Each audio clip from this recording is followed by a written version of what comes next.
30 seconds.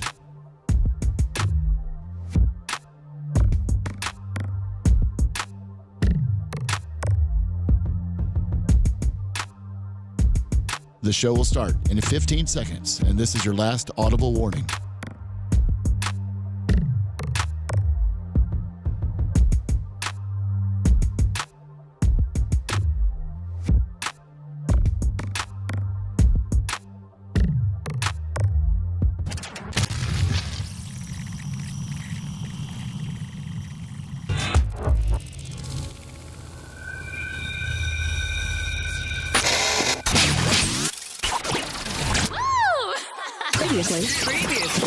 Previously on the Bubba the Love Sponge. We had Dion on, and then Rodman comes. He drank 2 bottles of Jaeger. And he drank 2 bottles of Jaeger. He had makeup on. So Yeah. Dion calls me and goes, man, I really feel bad for that dude. That dude's got problems. I know, man. He goes, he had more makeup than the girl I dated. Wow. You're listening to the Bubba the Love Sponge Show. Broadcast rights for the Bubba the Love Sponge Show have been granted to this station by the Bubba Radio Network and is intended solely for the enjoyment of our listening audience. Any rebroadcast, retransmission, or other use of this production without the express written consent of the Bubba Radio Network is prohibited.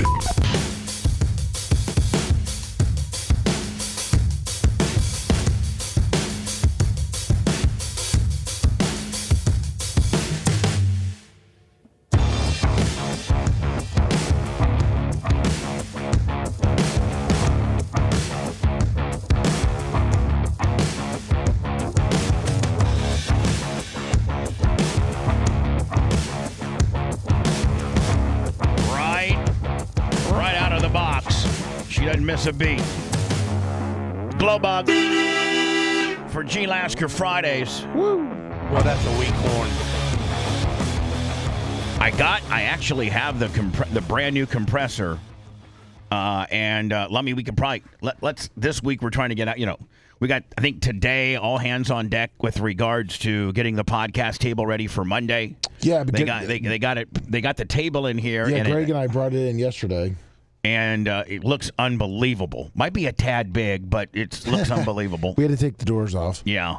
And then Bob Cook was getting the temporary walls done. Yeah, so good. And but I was in the garage yesterday. I'm like, Bob, that's not going to fit. So he rolls it up to the door, and it's about 1/8 of an inch too tall. So they may have to take the casters off in order to get them in. And then build the casters in here. Well, I guess the casters just kind of screw on or something. Yeah. Bob said they can maybe take the casters off, put them in here, reattach the casters. Then Mach has got to run the mic today, the 2 mics, and then get the lighting situated. And, I'm taping. I'd like to tape at 10:30 on Monday. Okay. With my new partner, Pete. And I'm not going to tell you what. I'm not even going to tell you what the podcast name, what the name's going to be. It's going to be. We'll have a link. Let it be a celebration or a surprise. Well, there's going to be a link celebration on our. I think there'll be a link on our Bubba Army channel, right? Yes. But I'm doing a whole new true crime podcast. We're going to do one a week. Jeff Coy, $20. Thank you, Jeff Coy. True crime. What does that mean? Like talk about people who got murdered? Yeah. On the good side or the bad side? Both. How they got away with it. Yeah. How much time they did. What were they thinking? The forensics. And I got a guy that did, I think, 20 years in the federal pen. Woo. And he is like. He didn't get away. He didn't. He while he was incarcerated, he extensively studied some of the most high profile. How to do it next time. Just shut up. I can already see. You were gonna laugh. I can already see where we're headed. It's Friday. It is. He's shot out. He's absolutely shot out of a cannon. It looks like you may have lost another pound or two. I'm at 243, man. I can't break it. I can't beat it. I can't. You're just in a rut. Yeah. Your body just maybe that's where you need to be. Like maybe I that feel good right where I'm at, well, but maybe I'd that's- sure like to be like about 230, your 225. maybe that's your sweet spot. Well, Bubba, 240, you've heard- 245. I'm going heard to it- start working out like you told me. Yeah, I was gonna say, Bubba, you've heard it before too. Is when you hit a rut, sometimes changing up your Yeah, I gotta- your yeah, workout. I tried the few different changes Bubba and my wife said, and that didn't work. I but gained because the plumbers were in town all week and out to dinner and kids. You can't diet behind the grill You can't diet when you have family in town No. and you're going out to dinner. because you look stupid. Gene, have you ever been to that restaurant right down the road from you called Stonewater? Yeah. Yeah, Great place. Oh my God! There's only like 7 things to order, so it's really No, not hard. no, to they figure don't it out. know. No, you're- Gene, when's the last time we went there? Because they got a new, they have a new owner.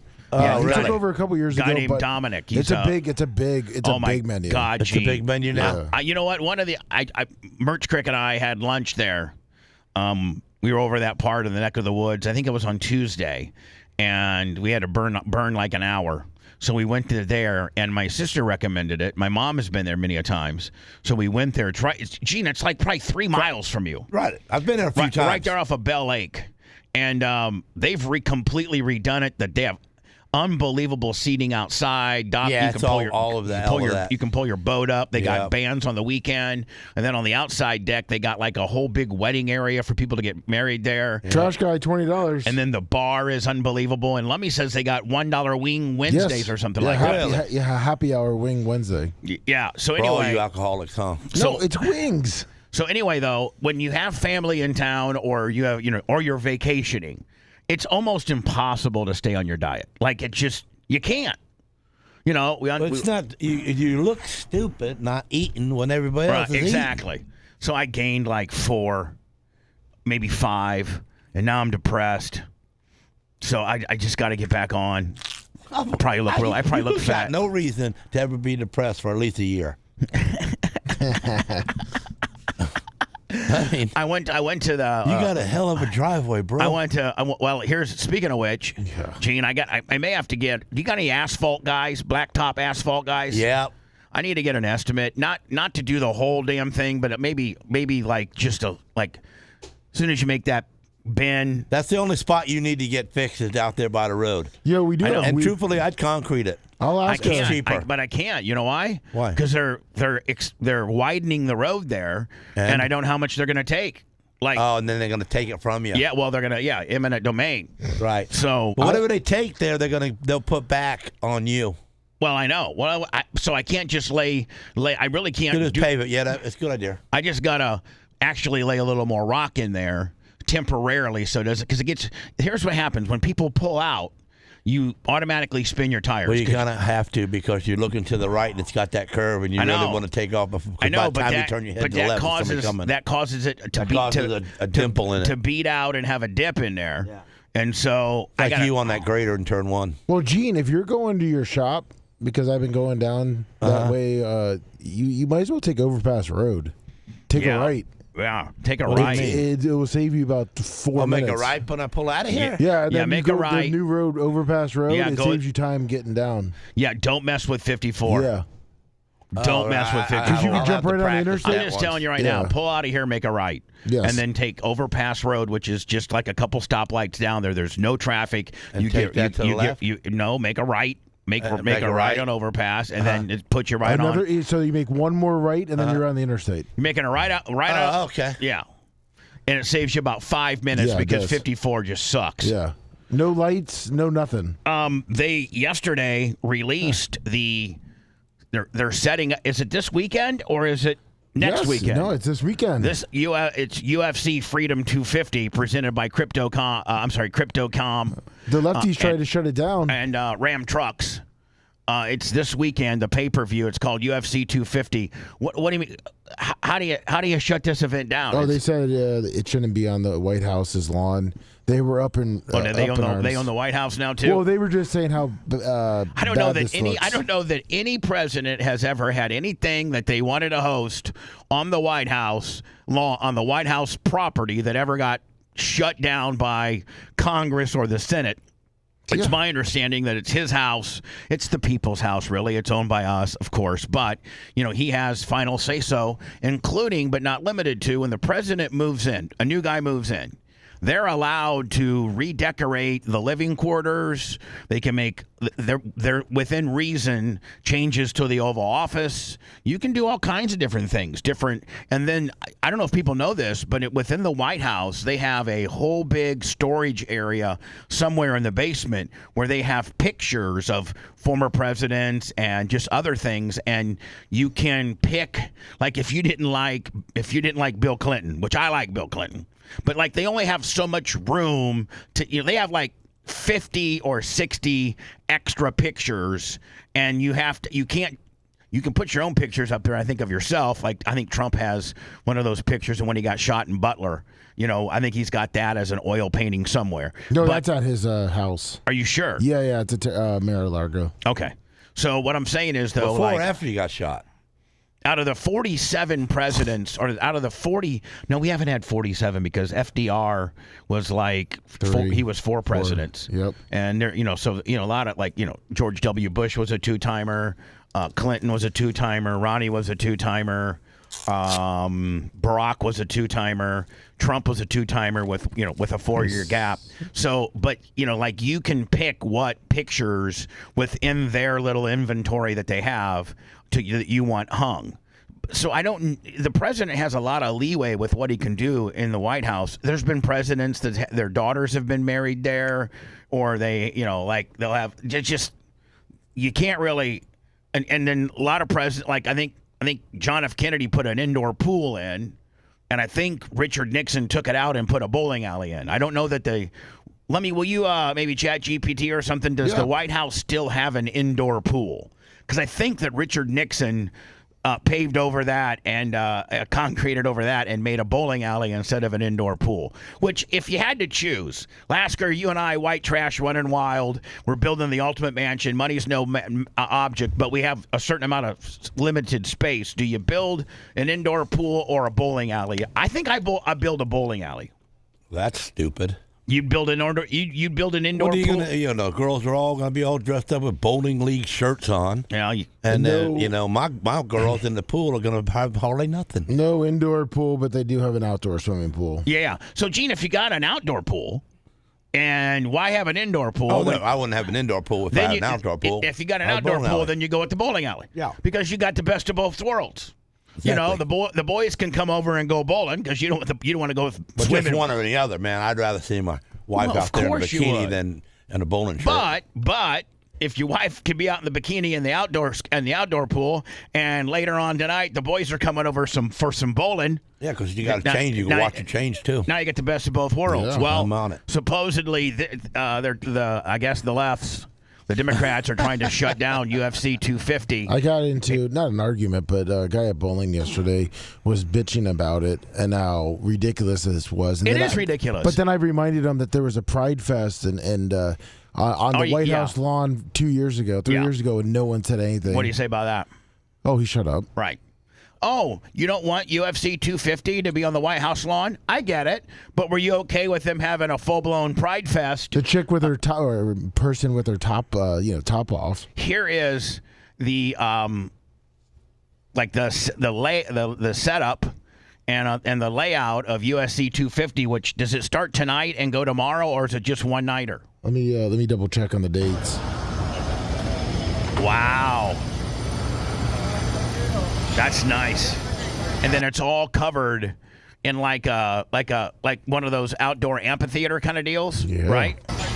And this is all temporary, right? Like of course. This can be, set up and taken down. Look, they got the 3 judges table. They probably got Rogan and.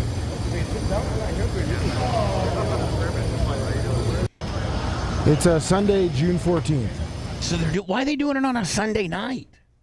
8 o'clock. I know, but why are they doing it on a Sunday? Tell me that Sunday night. Why are they doing it on a Sunday night? Good question. Now, is it pay-per-view or is it going to be on Paramount Plus? Oh, okay. Well, if you have Paramount Plus, you get it for free. Yes. Right? Yes, you do. UFC Freedom 250 this Sunday night, White House lawn. Just saw what it looked like. Looked pretty kick-ass. Our very own Tampa Bay Lightning, Nikita Kucherov, is the Hart Trophy equivalent to the most valuable player of the league? Yes. Is that what it is? Yes, sir. Like, NFL MVP, NBA MVP, that kind of deal? Yes. And our very own Nikita Kucherov. And didn't Vazzy win the goalie award? I think look that up, but yeah. I think Vazzy won the number one goalie. That sucks. We got the number one player and the number one goalie, and we can't make it out of the first round. That's how it happens. The offensive end gets all the way back to snuff out Hagel. Here comes Cirelli now. Kucherov frustrated again. Caulfield with a nice defensive play, but here's a turnover. Hagel has room. Shot! Just wide. Dropper! God, he's so Come good. around that backside. He is Always so good. good. The Vizina Trophy, the top goaltender, went to Vasilevsky. Congratulations, Vazzy. Appreciate you, my friend. Good. That other red guy wasn't doing his job. What they call him, the big cat? Yeah. The big cat. So I'm going to go ahead and just tell everybody I got to take an L on this next thing I'm going to talk about. I got to take an L. And that is have we ran off a good, like we sometimes will be a little critical of various people in the Bubba Army and they will, take it, as if I'm trying to be mean-spirited or something like that. And, like turn into a troll or hate us forever, the Bubba Lights and the people like that for whatever reason, don't like us now and turn into troll. I heard Bubba Light has like about 16 accounts and he just argues with himself all day. But anyway, Nick the gun guy, great guy, love the guy. He's gifted me some unbelievable guns, and I love Nick, I do. But when we were putting the studio together, I wanted to put plexiglass in. Yes, we're going to talk about Glassgate.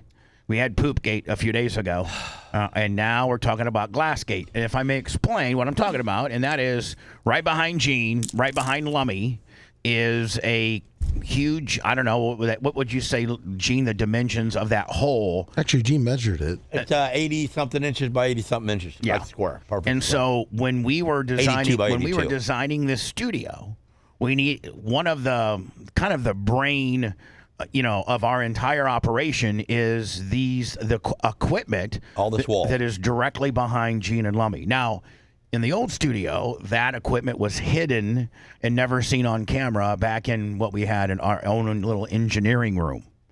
And in designing that place, it was a much different world where people couldn't visually see. We were when I built that studio in 2010, 2011.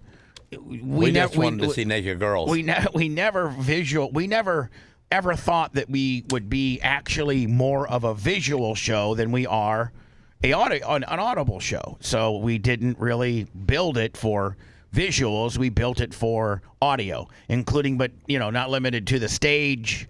Then of course we had strippers and porn stars and things like that. So we needed a stripper pole, and we needed a bar, and we needed a shower, and the shower was all mic'd up, and a fighting ring, and all that kind of deal. And you just listen. All of that would be in play now, but bands, if we were allowed, bands don't need to go on some content creator or syndicated radio guy's stage to play and then promote where they're going to be that night, because they have their own, platform that probably is larger than ours. So they don't need us. So that takes the stage aspect out of it.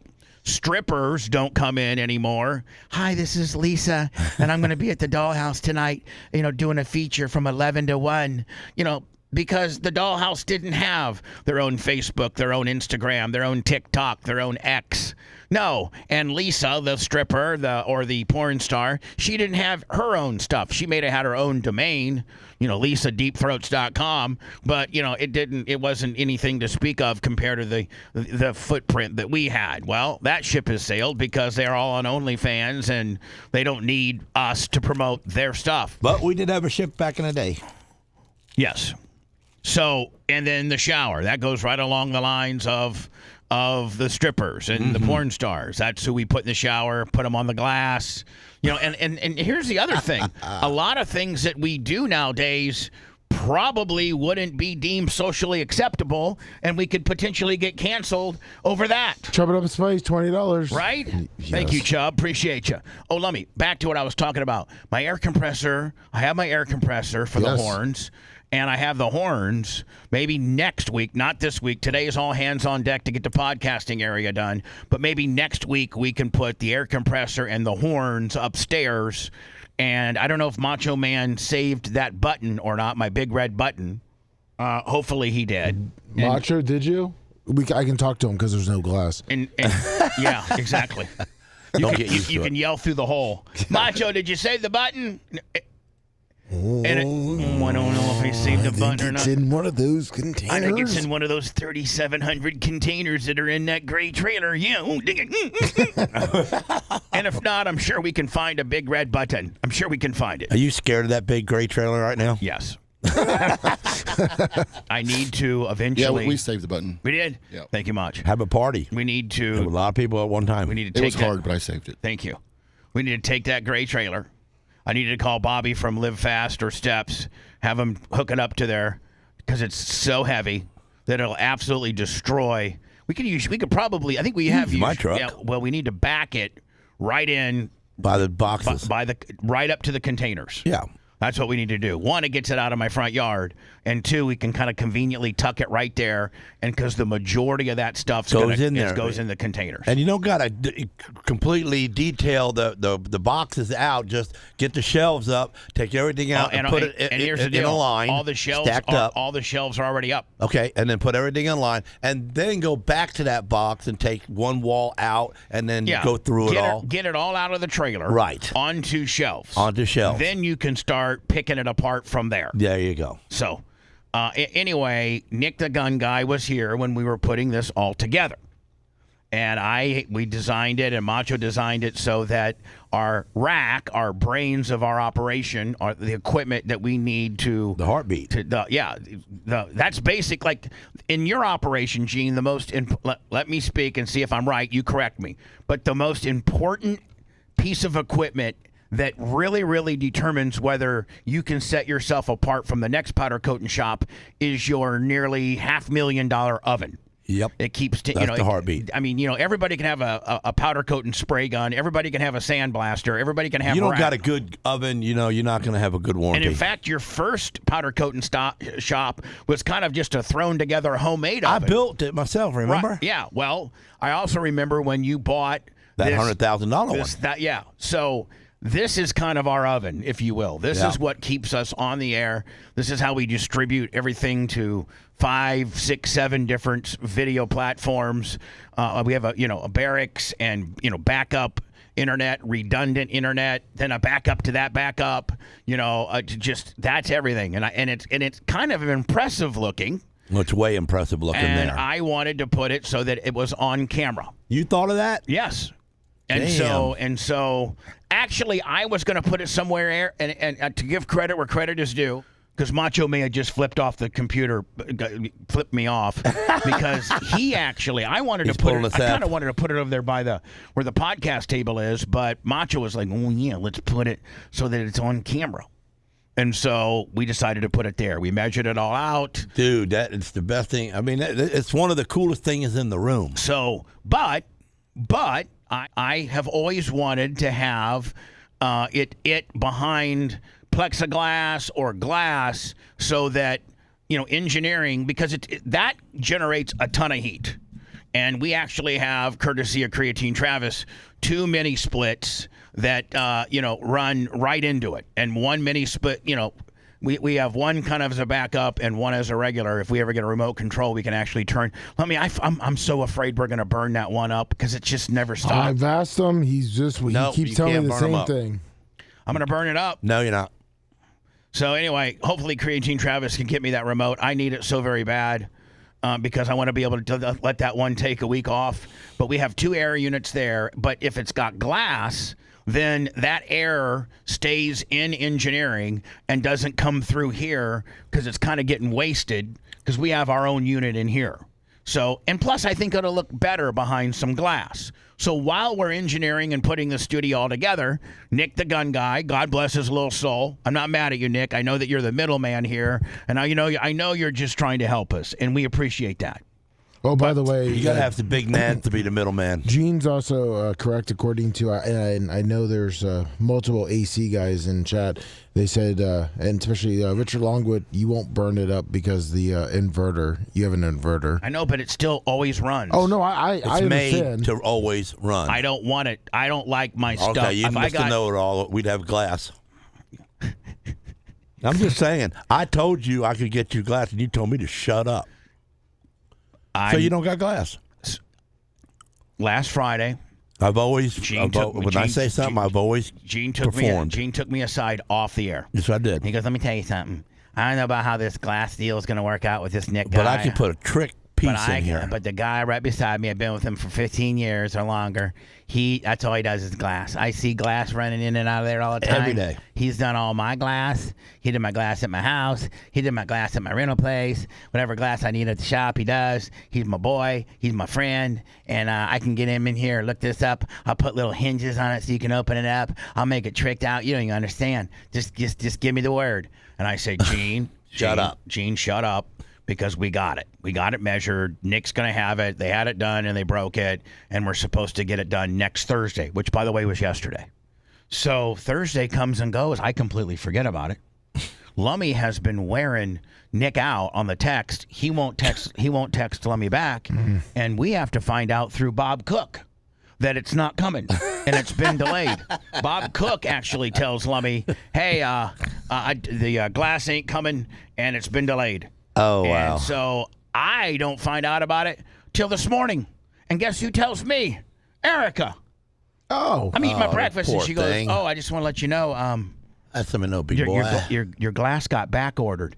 And I just flipped out. I go, what? First of all, it was supposed to be here yesterday, now that I think about it. She's like, yeah, everybody's afraid to tell you. Everybody's freaked out, everything. And I'm like, why am I? When I should be the first to know about stuff, I'm really the last. My girlfriend knows of weak ass, about making things the before girl I tell do. him. Jeez. My girlfriend knows. Bob Cook, the painter, and overall general contractor knows before I do.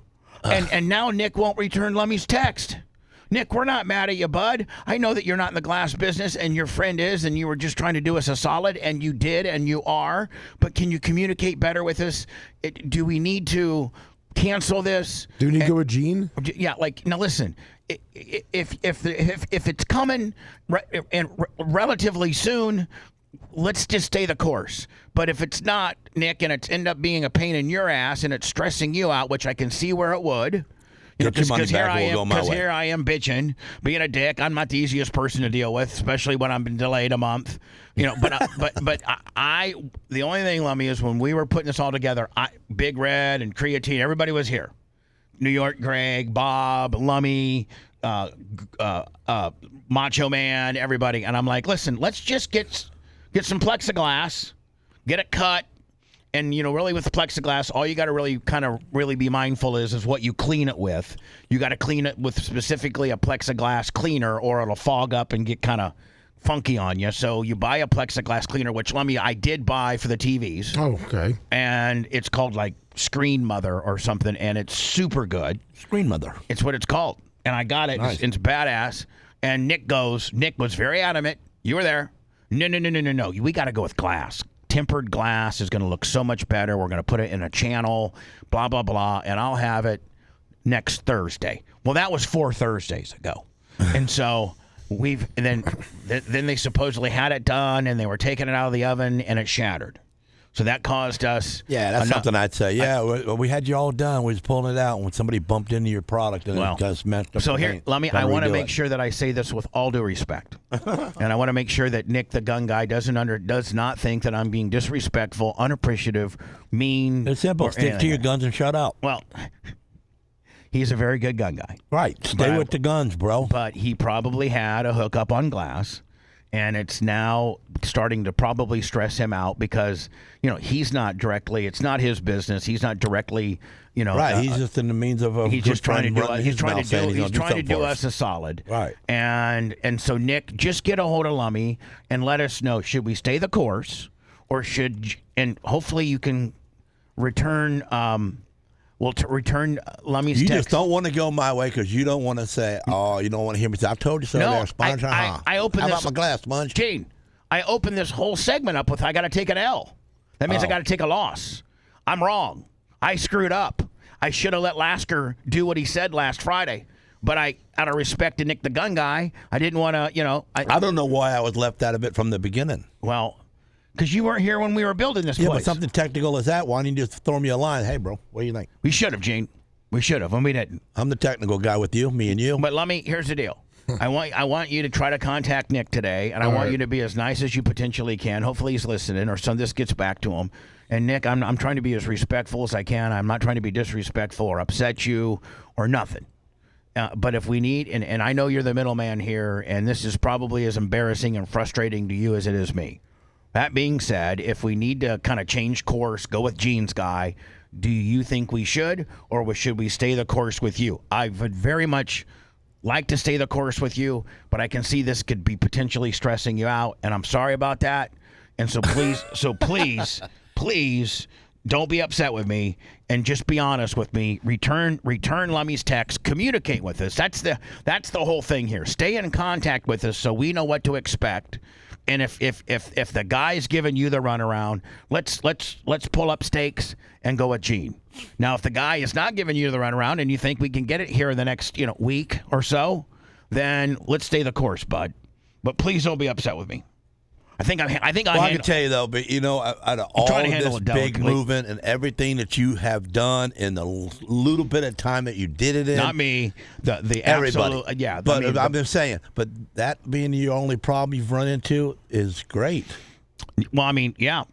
They're currently running water for Lummy, did you see where you're going to have water for the goats? Oh, yeah, man. Thank you, Chaos. I hope they didn't. The goats got such a good life over there. I hope, Lummy, they didn't put the water spigot inside the goat area. No, it goes on the outside. Because those bastards will turn it on. Yeah, because remember we had that Chaos Racing bought that automatic feeder water watering. Robert from Chaos Racing,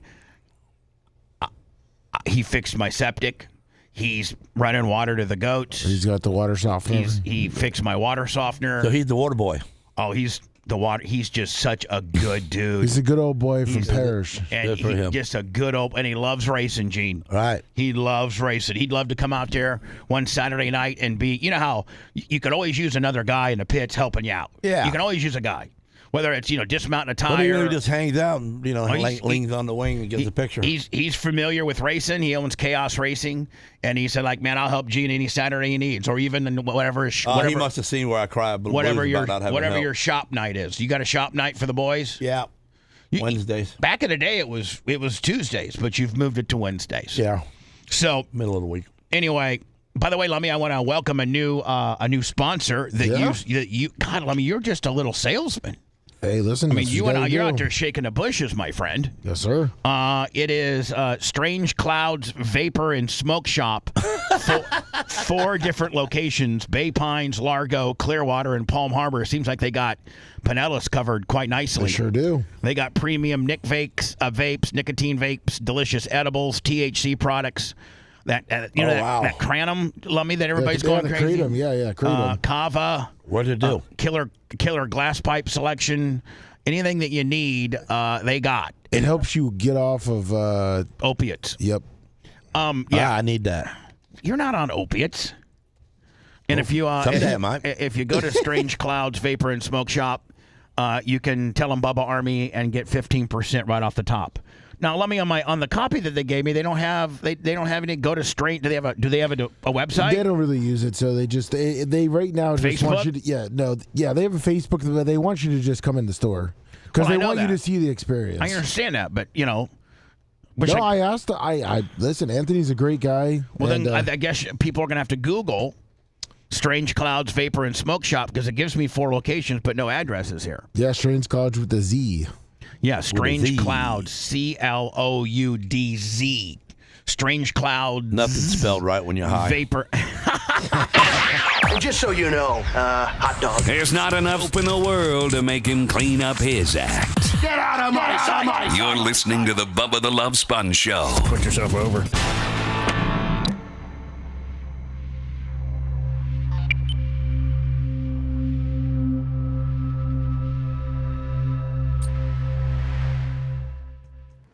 And, you were like let me tell the story on the air so it's more organic, okay? But me and Johnny Gilbertson and Sport and Paulie, remember, we had a 4-car team. Yeah, you did. Bucky, can you imagine what that cost Bucky? Bucky Milo? He didn't care. I know, but you know what it is to put. Oh, no. I know it is just for one. And I mean, and Bucky had all, good stuff, too. He went to B&R Motorsports and got everything from Blake. Yeah, and then he got all of his motors done by, the fuck was the guy's name? Bucky Milam. No, not Bucky. Bucky Ziegler. Ziegler. And then Ziegler would actually come to the track and tune them, remember? What a good guy that Ziegler was. Oh, he was and then, Clay was his son until he flaked out on me, but he... Well, I didn't know Clay really too much. He was real quiet in the pits around his dad. But his dad was unbelievable. Unbelievable. Smart man. And he's next to Delgado. Him and Delgado were the two big motor guys. Is Delgado still putting motors together? Yeah, he still does a couple of people's motors. Yes, he does. He's I think doing he does. AJ Maddox's motor. I think he does Devin Dixon's motor. Yeah, probably so. I think he still does a little stuff for Robbie Smith. He never did my motors because he never helped me one bit because I mess with Sam Rodriguez all the time. And was that his guy? Shutting him down, beating him. Did you see Sam Rodriguez? His shut down that go-kart track and it's all FEMA. Oh yeah, people bought it. Yeah, he sold that years ago. Oh, he did? Yes, sir. And now it's a FEMA trailer storage. Yeah, it's a storage place for FEMA trailers. Yeah, well, it's for a business that stores FEMA stuff. Oh, okay. It's some gimmick or somebody to know somebody in the government and get a check. That means they don't really have a dirt go-kart, but go-karting's dying too, just like racing is. I mean, people don't have the money to put their kids. Well, I think most of the people go-kart right down the road from you, right? Yeah. But, everybody goes there. You got to think though, if you're going to dirt go-kart, you got to go clear to Ocala. That's about the only dirt go-karting.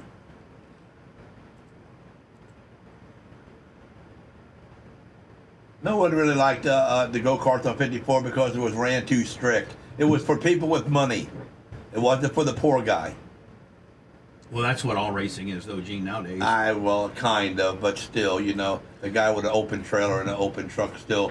Man, I remember when you still shake his hand, right? So listen to this, man. I remember when I kind of was on really bad times in 17, and I had Tizzy had I had my modified with that badass Stanton motor in it, and we would roll into Volusia, pull next to Jeff Matthews, who had $1 million hauler with 2 backup Willies, and I would have my F-150 truck with an open trailer, one of those little remember that Danny Cropper would build those trailers? Yeah. That you could just move your car around locally? Yeah. I'd pull Tyler's modified with just an open trailer, 2 sets of 4 extra tires, just 4 tires. But you had the driver, man. Hold on. An air compressor, an impact wrench, tire tape for stagger, and an air pressure gauge.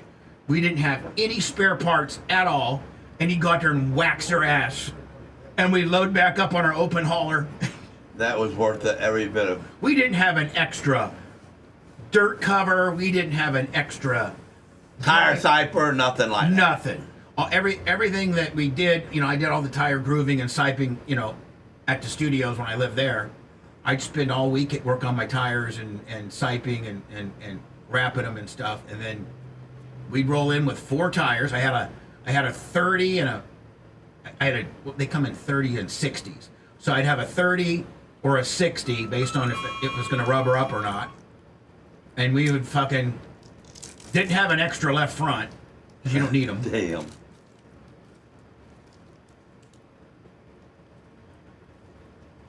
What's it pay to win the feature at Yoho's?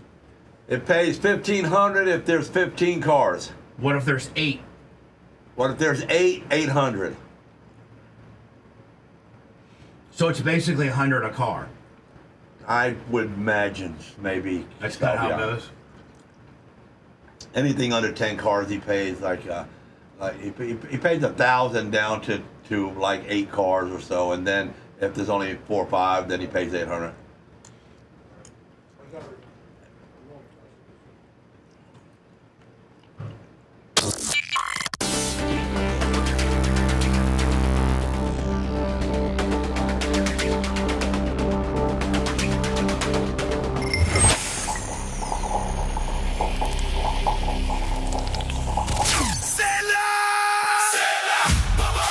Ladies, it's his day. Time to make him happy. Give your father what he really wants for Father's Day. A new box. You know he is fed up with it. Streaming services that are nickel and diming him every month, not getting what he wants when he wants it. With Get a Box, you buy it once and enjoy entertainment without any monthly subscription fees. Watch the channels you love, the biggest games, and incredible movies and shows, all from one easy-to-use device. Simply connect your box to your home Wi-Fi, plug it into your TV, and you're ready to go in minutes. With Get a Box, you buy it once and enjoy entertainment without monthly subscription fees. For a limited time, just for dad or that new grad, visit getabox.com and use promo code Bubba to save $40 on any box. That's promo code Bubba for $40 off. Getabox.com. Every channel, every game, every movie ever made.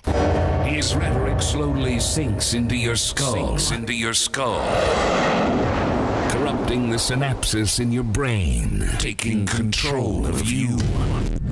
And there's no way to stop it. We now return to the Bubba the Love Sponge Show. So, my Gene Lasker getting high story. And I started to tell him during the hot mic. But I was like, I want it to be a little more organic. So when Gene Lasker and I first discovered each other, when I started driving sprint cars for a guy named Bucky Milam, and he owned a big well drilling place down in like Sarasota area, and he was loaded. He had a 4-car team. Whoa. Gene, think about that by today's standards. There's no way, man. There's nobody that's got. There's some people that got a couple 2-car teams, but there's nobody. And this wasn't when we were running the 360 Limited. This is when you were full-blown 360s. You could get a Wesmar or a Gertie or, a Don Ott. Like these you had to buy motor. They were like, new motors back then were like 40, 45. I remember one time me and Eugene bought a Terry McCarl for 30. Wesmar for like 30. Yeah. And, they had like 10 races. 4 or 5 races on it from being fresh. And it only had 5 races before. So 10, yeah. Yeah, 10 races on it. You gotta refresh them after about 20. And a refresh back then was about $6,000. Just usually. He refreshed that motor just for backup for the those big time guys would, they were really strict on their refresh program where they go by laps, meaning like any lap under load. Now just putting around, but even hot laps, which is our laps, that's counted as a lap. Yeah. So usually it's about 1,500 laps, and they're sending them in because at that point you still haven't blown it up, nothing's happened, it still runs, but you're borderline getting there where because sprint car motors are so volatile, they run so cool because they're methanol or methanol. So just the wear and tear. I think motors that run on methanol or alcohol, Gene, don't lubricate as well. Because it's such a more volatile explosion in the combustion chamber. Is that true? I would say so. But it's such a clean fuel that it don't lubricate. Well, David J5, $20. So I'm driving for Bucky Milam. My teammates are Johnny Gilbertson, Sport Allen, and Paulie Milam, and me. And so Gene was, we kind of parked across from him a little bit. And on purpose? Well, no, it's just Gene. Oh. Gene always parked right there in turn 2 on the inside, and we right next to the track, and we parked in turn 2 on the outside. So we were probably from about where we're standing right now, Lummy, to where maybe Lasker's truck is right now. Just the pit. The pit roadway in between us. So we could see Lasker over there wrenching on his cars and throwing wrenches at people and yelling at people and just, being a complete madman. Were you guys kind of talking a little bit of shiz about him? No, we didn't talk. No, okay. we didn't talk any shiz to him because you didn't want to irritate him because he would wreck you in the race. So he would. That was his reputation. Like if you mess with him, he's going to wreck you. So you just kept to yourself. And Sport Allen, who out of all of my guys was, this big slinging D. And Gene, you got to admit, Sport Allen was a hell of. I mean, back in those days, man, it was usually between you two. Yep. Throw in Greg Leonard. He'd pick up. Greg Leonard came in there for a little while. He was good. Yeah. And his dad was a hell of a wrench man. That's why he was good. And but it was usually between the 42 and the 02 and for Sport, a long time. And that's where it was. But Sport was like, man, I don't like that guy. Is whacked out. He is insane, and he ain't afraid to die. And he's not afraid to die. So like Sport would be behind him. He says I'd have to sometimes try to bamboozle Lasker, show him the nose, because the minute you show Lasker the nose, he instantaneously turns right and tries to wreck you. So that's what he does. So Sport would be like, sometimes I'd show him the nose and then like give him the good news down low, because after he overcompensated, I get him then. So we're over here getting ready to get in our cars, and now, Gene, I hope you don't get mad. I know you don't do this anymore, but Lasker's over there getting high. He's over there smoking a joint before we're getting ready to go in and race, these 800 horsepower death machines. And Lasker's over there getting high with Caveman and Nilla and all of his crew. He's over there smoking a joint, and Sport goes, look at that guy. He's getting ready to strap himself into an 800 horsepower race car, and he's over there getting high. I was trying to mile down, because whatever happened in the warm-ups and the heat race had me all hyped up bad, and I just knew I was just going to smash somebody out in the feature and not win it. So you're trying to calm yourself down. So let me take a couple puffs of that. Maybe I can get kind of mellow. Yeah, so we're like, Sport's like, are you kidding me? I'm like, man, I'm so afraid of that dude. Then the guy then Lasker somehow pissed me off. I got some courage and really, really found what his Achilles heel was, and that's to talk smack about.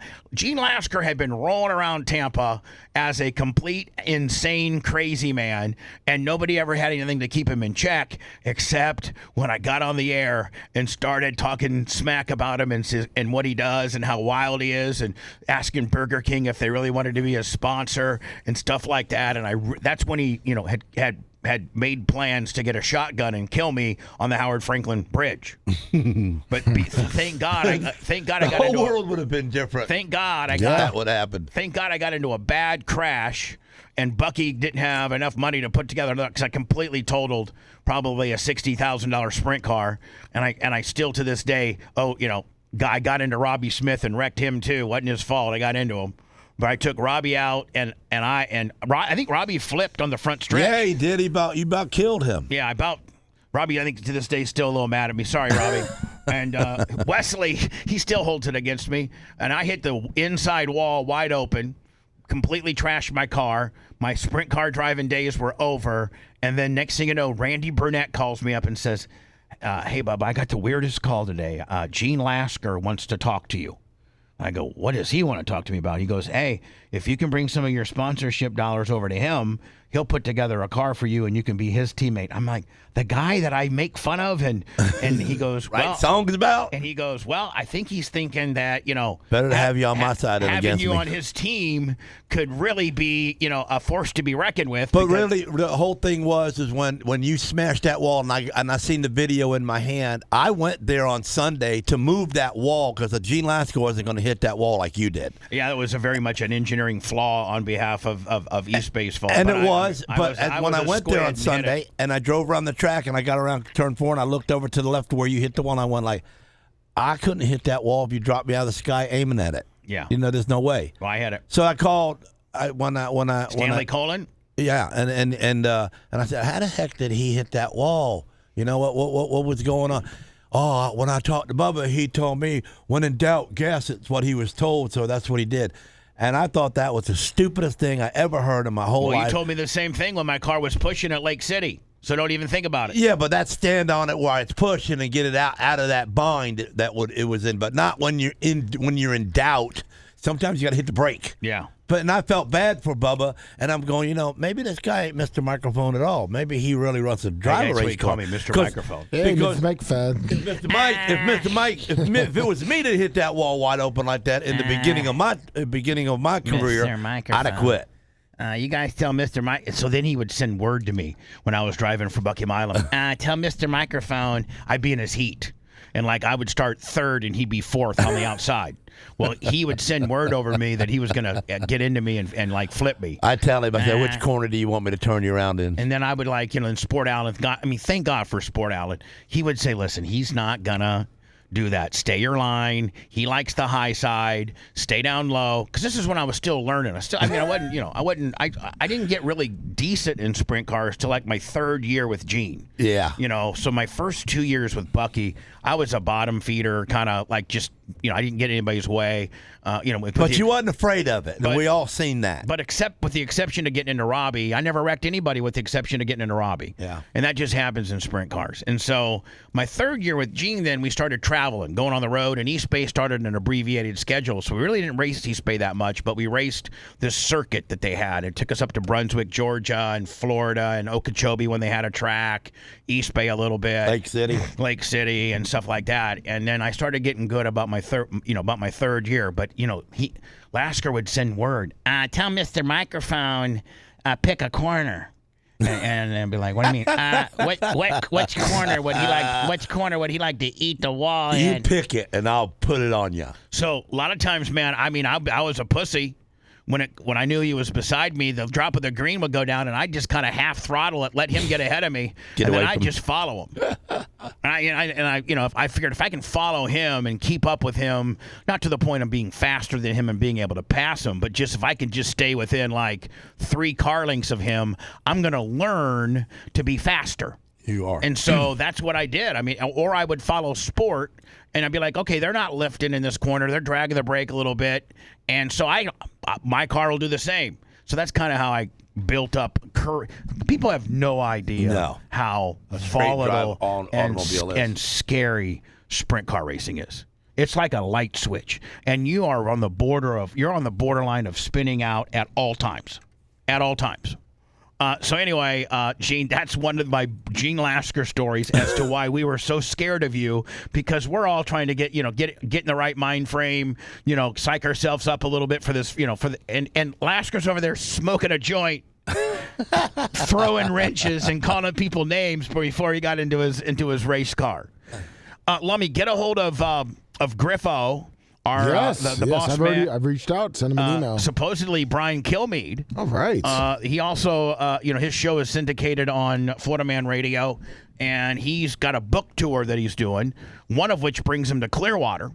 And I'd like to, promote, and he's going to be at the Panhandle. So I guess Brian Kilmeade has agreed to come on the show. Perfect. No, we had Brian Kilmeade one time in studio over there at Nassau. Yes, we did. I was at Nassau yesterday, Lummy, taking pictures of my equipment. Looks good, right? Oh, it's beautiful. Although I did turn, it seemed like the air conditioner in engineering, it was set at 80. And it would just seem like it was running, and I felt like it didn't seem like it was blowing out cold air. So I just turned it off. Yeah, that makes sense. And I left the studio one on at 79, and now that has that big hole up by the stage. I figured it could, do whatever. So this, I like cop body cam footage. So I've been looking for this one too. So they haven't released the full one because I was going to send this one up for your new, by breaking it down with correct. Bubba. Yeah, but she just got arrested on the 9th. See, maybe use your Lummy type tech. Well, I've already, because it hasn't been out, I put a FOIA request in. All right. Maybe try to get a hold of her. Maybe she's probably still in jail. She actually is, yes. Yeah. And this is Hernando County. And this might be the craziest bitch I've ever seen. I think she's on like some of that, that spice. Remember when Lasker got high on spice? Oh, yeah. And he literally, oh my God. I should have sued you. No, you were my teammate at the time. You can't see when I got high on spice. Yeah. Yeah, but you gave me too much. I mean, we should have Gary make that a short. Well, we can't on YouTube. That's the problem. You can't? No, we can't. That's the problem. Probably shows drug tried to kill me. Correct. You are correct. That's the reason we've never put it up. So this here. And I'm gonna say her for it. You tried to kill me. No. Bubba did the right thing on everything on that part. It's just YouTube is a bunch of pussies. Well, no, but you just had an adverse reaction to it, Gene. An adverse reaction? I was dying. I had to talk myself out of death because I was meeting God at the time. I was walking I had to walk through- the other way. I was walking through the pearly gates. That was Yeah. right there. So this is out of Hernando County, which is only 2 counties from here, 1 county from here. And this bitch gets arrested. And again, Gene, having been in handcuffs, 16 plus times, it's just and when I do these break it down Bubba videos with people getting arrested and stuff, it all starts and stops with just fundamentally not listening to the cop. Brent shut Nye, up. Just Brent shut up. Nye, $25. Oh my God. Owner of the Covington Farm Barn, my boy Brent Nye, and he sent his wife Tara over a couple weeks ago and gave me a little His gift. wife is named Tara? Yeah. You got Wow. two beautiful daughters. Tara's beautiful. They do a lot of their bookings. Gloria from Truly Yours, who's planning BARP, and we're having the BARP festivities at the Covington Farm Barn, which is owned by Brent and Tara Nye. They're the ones that own this place. With Nye Realty, everywhere you see up here in Pasco County. Everything. NYE. That's his dad. Yeah, well, it's and everywhere. they're big slinging D's. He listens to the show. He's Bubba Army. His wife's Bubba Army. They're so very gracious. Thank you so much, Brent, for all that you do, my friend. So when I do break it down Bubbas and start analyzing videos and things like that, fundamentally, if you just when they tell you to put your hands behind your back and you're officially arrested, there's nothing that's going to change their mind. There's nothing that's going to make the situation better other than just calming down and doing as told. Because they're not going to... I've never seen them once they've told you to turn around and they start getting the handcuffs out that they go, oh, okay, you know what? You're right on that one. You've usually pushed them so far that they're taking you to jail now. Like I just did one, Lummy, that you sent me last week. That girl who had a meltdown. No, the Mexican girl. Oh, yeah. Who was not going to go to jail. The cops were like, "Listen, your Spanish boyfriend is DUI. We're taking him to jail. But your dad and her Mustang that they had, he was driving. She was a passenger. Oh, and that her, one. And her dad just died. Yeah. And the cop. This was in Lee County, and the cops were so cool. She was a passenger, and you know what they said to her, Gene? Listen, ma'am. I realize that this is your collector Mustang. It's your father who died, left it to you. It's in his name.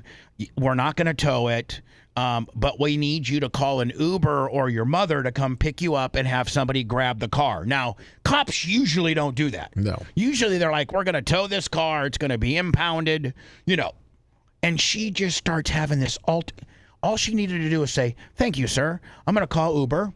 And because she'd been drinking too, Gene, but they're not going to take her because she didn't drive. Right. But first of all, she gives them a hard time about giving their. When a cop asks for your ID, I think you legally Just hand it to him. I think you got to legally give it to him.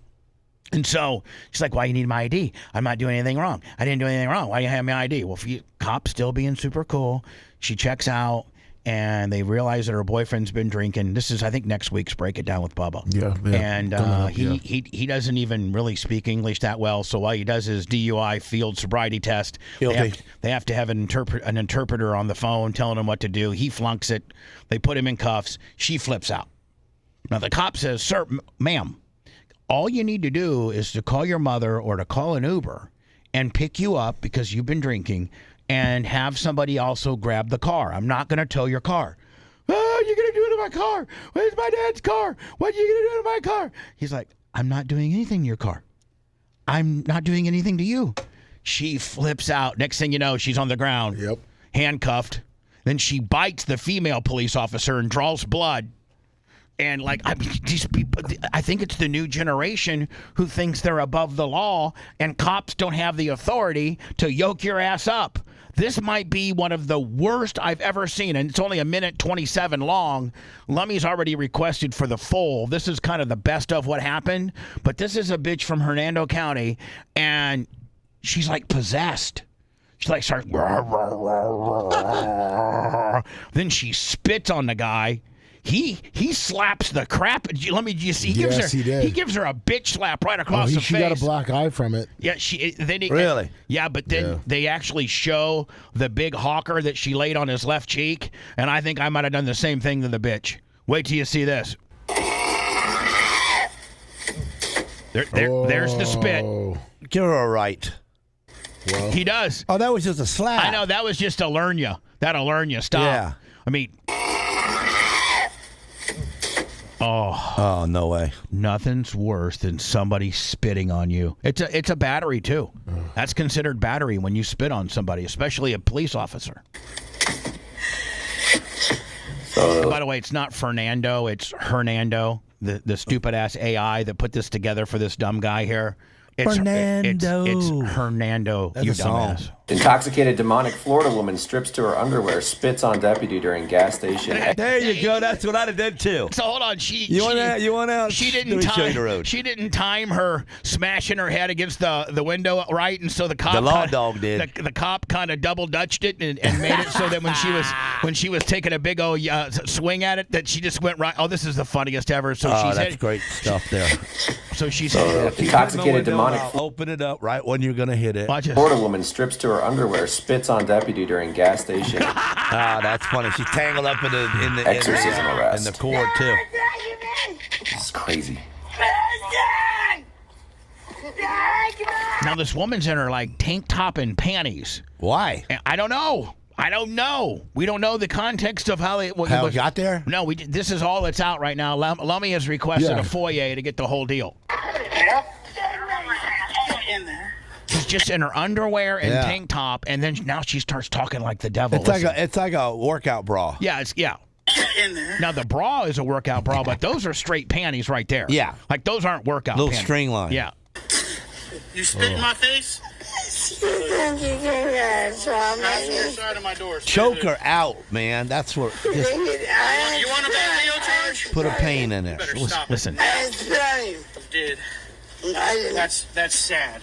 You spit on me. I've always been nice to you. I didn't spit on you. Absolutely did. No, I didn't. Oh my God. She's got something in her. You spit on me again. See what happens. Do I? Absolutely She not. wanted that. Now, Lummy, is that the second spit? Yes. She wanted that. And look at the spit. It's not just a little spray spit. That's a hawker. She's been arrested 9 times. You know what? That cop needs to walk around with his clipboard in his hand. Yeah. So he can lay the clipboard over that camera and just bash her face for a good time. She's been arrested 9 times in Hernando. Well, there's a problem, and this isn't a white and black deal where left-leaning judges are easier on African Americans or no. This is this girl's straight white trash, and the system has let her out 9 times too. It's the system. It's the system that just fundamentally lets people out. Yep. Is what it is. Oh my gosh. See, she needed to go from jail to a psychiatric ward. Well, she needs. But we don't got that anymore. See, so now we got the weirdos on the street. The weirdos on the street, along with, man, I got to tell you, and I'm going to go through it here probably starting next. And it's a little bit shocking, but the clickbait today and what I want to talk about are literally because of this Carmelo Anthony verdict in Frisco, Texas, the African-American kid who stabbed a white kid. And everybody's making it a black or white issue when really it was just another human being killed another human being. A kid killed a kid. Now, I will tell you this. As crazy as the African-American community is going, they're now, they're using this verdict. This guy got sentenced to, murder or second-degree homicide, got 35 years. He's going to get out in 15. And get out on 17. Oh, He's going to probably end up, getting paroled at 17. And the African-American community, a large portion of it, is taking it out on white people. And it's just not right.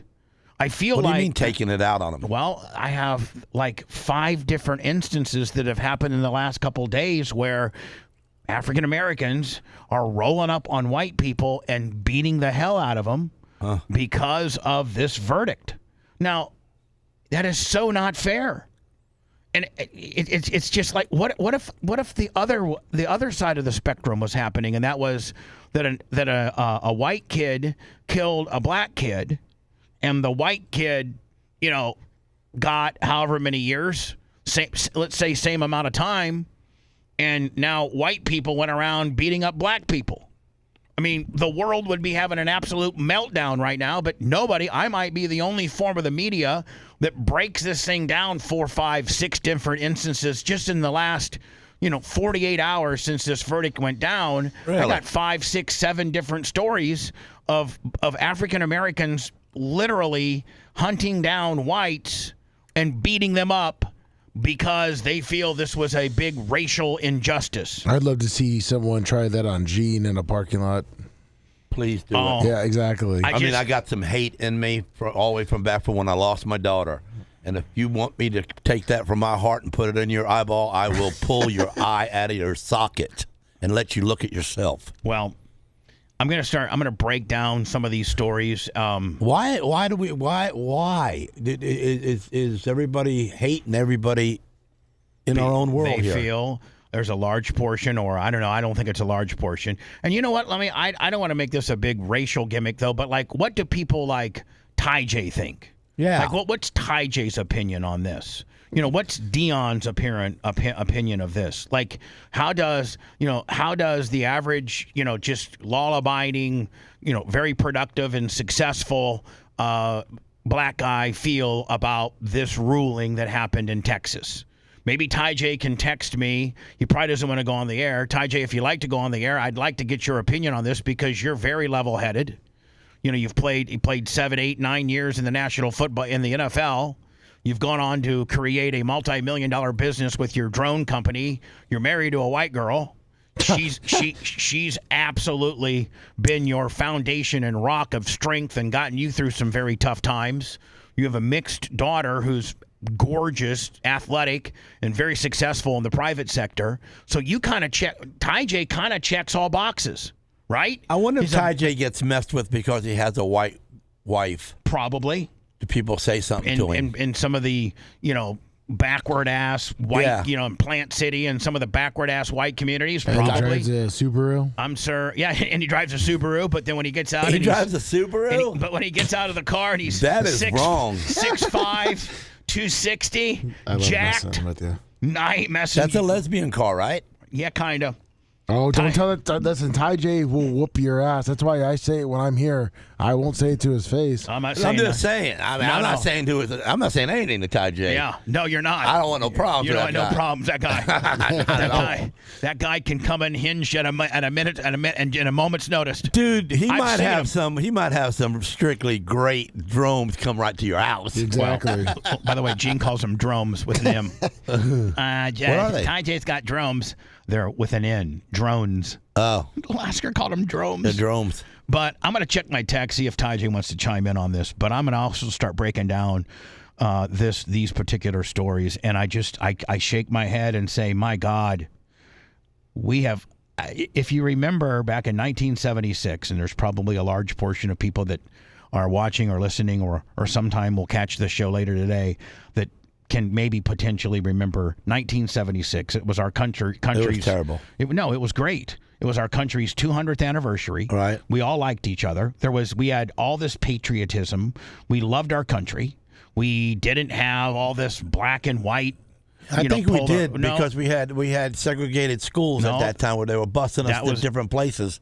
Yeah, yes, but that was society. That was in that days. That was society trying to make intermingle us. Yeah, make blacks and whites coexist. Right. So that was kind of a step towards getting everybody to get along. So they were we were in the kind of let's take this to the next level of harmony, and let's realize that we're all Americans. We're not black, white, Mexican. We're first and foremost, before you're black and before you're white, you're an American. Yeah. That's what we have in common. We're Americans. And doesn't matter if you're a white or a black guy, we're Americans. And back in 1976, man, we loved our country. We were very patriotic. And now as we are literally less than 3 weeks away from celebrating our 250th anniversary, we hate each other. That's terrible. We absolutely hate each other. And now we take and fundamentally, and I think that one of our shorts, thank you, Gary Cantrell, very much so, on Facebook is really blowing up when I talk about when the African-American mom goes, what should I do and what should I tell my 5 kids back at home? And I say fundamentally it starts with don't bring a knife to school. Yes. Don't put a knife in your backpack. If somebody pushes you, push them back. Meet the amount of force with force. Now, had the what's the Austin, the guy that got killed? Metcalf. Had the Austin Metcalf guy, who by all accounts says he started he pushed first after Carmelo Anthony told him what you're going to do about it. It ended up being a little high school push like we've all been it wasn't part nothing of. Violent. It was a, it was a push. I call it a high school push. Right. And we've all been through there. Yeah. Now, if a guy high school pushed you could roundhouse him. Yeah. You could give him a Patrick Swayze roundhouse all day. But you don't stab him in the heart. You don't. You just don't. And fundamentally what we have here is another teenager that killed another teenager. But we've polarized this now and subsected it now into black versus white. And I just got to tell you, and I've never lived as a black man. I don't know the struggle of how you're maybe always judged or, always given the short end of the deal. I don't see that. I know that it happens. Well, you know what? I'll tell you this. How I get judged in this town and how I've been treated is the same as they do. Is, you know what? If there's one white guy that can know it, it's that can really step up and say, you know what? People can steal from me. People can ruin my life with stolen sex tape materials. People can, and I don't make a good victim, and I never, ever, ever, ever have been the plaintiff. I'm always the defendant. I'm always getting my ass rung into court as the defendant. And anytime I'm wronged, I never get stuck up for. So just maybe I happen to be one of the very few white guys that can feel their hate. That can feel potentially what you're going through. And if you have to go through what I've gone through as a black guy, I get it. I absolutely do get it. Now, do you need to do what potentially some of these outliers are doing now, and that's attacking white people? Listen. What do you call them? Outliers? Outliers, which is kind of the fringe. So this would be the average black guy doesn't feel like he needs to go up and hit a white guy in the mouth. Yeah, my guys don't. No. Matter of fact, I'm invited to 2 black parties for the 2. Well, as a matter of fact, your best workers at your privately owned business are African American guys. Yep. In fact, the one guy who runs the shop and got keys to your place and opens it up on days like this when you can't be there and collects the money and gives estimates and basically He's a true black guy. He can't get no blacker. No, he's black. What I'm saying, though, Gene, is a black guy. Right. You trust your $1 million business with a real black guy. With a real black guy. Yep. I sure do. So these outliers, this fringe of African American men and women that are attacking white people for being white is just sickening. Absolutely. I wasn't on that jury. I don't live in that community. I don't know if the guy received a fair trial or not. I'm assuming he did, but I can see where, again, I've never been able to be a victim. I always get screwed with. I always get the short end of the stick. So I get it. I understand how some African Americans could feel the system is skewed against you. I get it. We talked the other day about picking the juries, and you said how they picked the 13. Do you think that it was 10? But yeah, I made a mistake. But do you think that his lawyer picked only white people for the certain, so it could come to this? No, I think the prosecution, used their preemptive strikes, and it just happened to be the jury makeup didn't have any black people on it, and that's one of their big contentions. But you can't circumvent. Well, why didn't they import some black people on there? They had nearly 600 people in the jury pool, and it just worked out that most black people got themselves struck or were struck. And that's part of what's going through right now on the appellate version of this. This is now under appeal, one of which is because there was no African Americans represented on the jury. So he probably did that on purpose. So I don't know. Good lawyer. Maybe Ty J will text me and tell me that I'd love to hear his opinion on this. Yeah, he's educated on the Carmelo. He's a very educated guy. He has a very multi-million-dollar successful business. His wife has a successful business. He checks all the boxes. Yes. He checks. I'm a badass black guy from Detroit. I came from a broken family where my mom raised me, and I married a white girl. Like, he checks, and I played in the National Football League and went on to have a successful business thereafter. He checks all the boxes.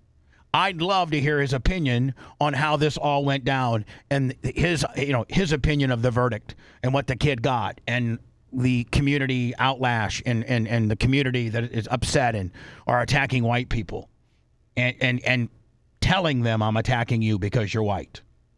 I got a handful of these attacks that have gone down. I also have a couple, I got 3 hot mic segments, Lummy, that I want to run that are just African Americans that are just absolutely hateful in what they're saying about us. And that's so unfair. They don't like themselves. For you to paint with such a broad brush and say the things you're saying about white people when it's only a fraction of white people that do bad things to black people, and it's only a fraction of black people that do bad things to white people. That's right. For the most part, we all get together and we all get. I mean, like, I don't judge black people. I judge people that smoke cigarettes before I judge black people. So I'm gonna play. I'm gonna play a montage. One of them is 19 seconds long, and it's a African American kid that goes and just smacks a white kid, and it's in class that they look to be about juniors in high school. And then another one comes from that happens to be 19 seconds long, and then the next one is 1:38. And this black guy goes on and says there needs to be National Ass Whipping White Day, where African Americans pick a day, like maybe Wednesday, and you just go out and beat up the first white person that you see. Now, what if you were to flip-flop that and you had a white guy that was a social influencer and has a check mark, Lummy, by your name, meaning you're a verified Twitter user, and you were a white guy and you said Mondays are National Beat Up a Black Guy or Beat Up a Black Person Day, and when you as a white person leave your house, hit the first black person you see. And then he goes and says, make them older too, because they can't fight back. That's 1:38.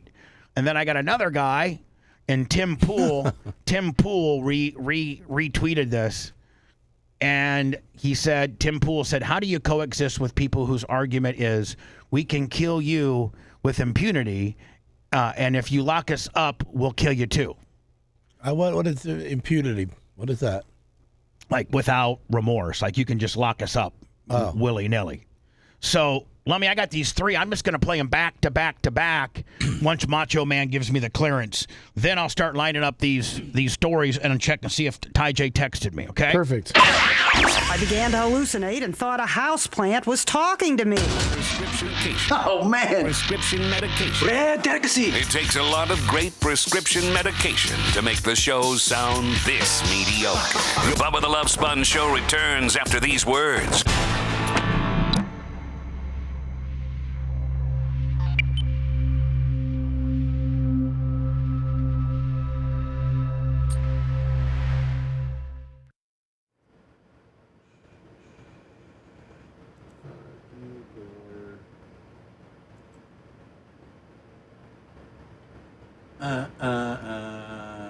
Glenn Long. Hey Joe Dirt texted me and said, you got to tell the story about the time you were on fire at Volusia. Tony Shea. Gee, if you think about it, man, I had some badass Dude, I had to stop my car and jump out and help save him. I mean, but think about most sprint car drivers don't go through near the shit I did. No, yeah, some of them do. But I went through some bad shit. Was on fire. Flipped at the Chili Bowl, flipped at fucking Lake City. Oh, yeah, the Chili Bowl. Almost killed myself at East Bay. You're clear. Okay. I've had a few of them wrecks too, though, but I didn't really catch on fire as bad as you. Here we go, Gene. We gotta watch. Here, this is so fucking disturbing. Watch this. No, you won't. Ow! Ow! What the fuck did I do? What did I do? What the fuck did I do? What the fuck did I do? Yo, shut the fuck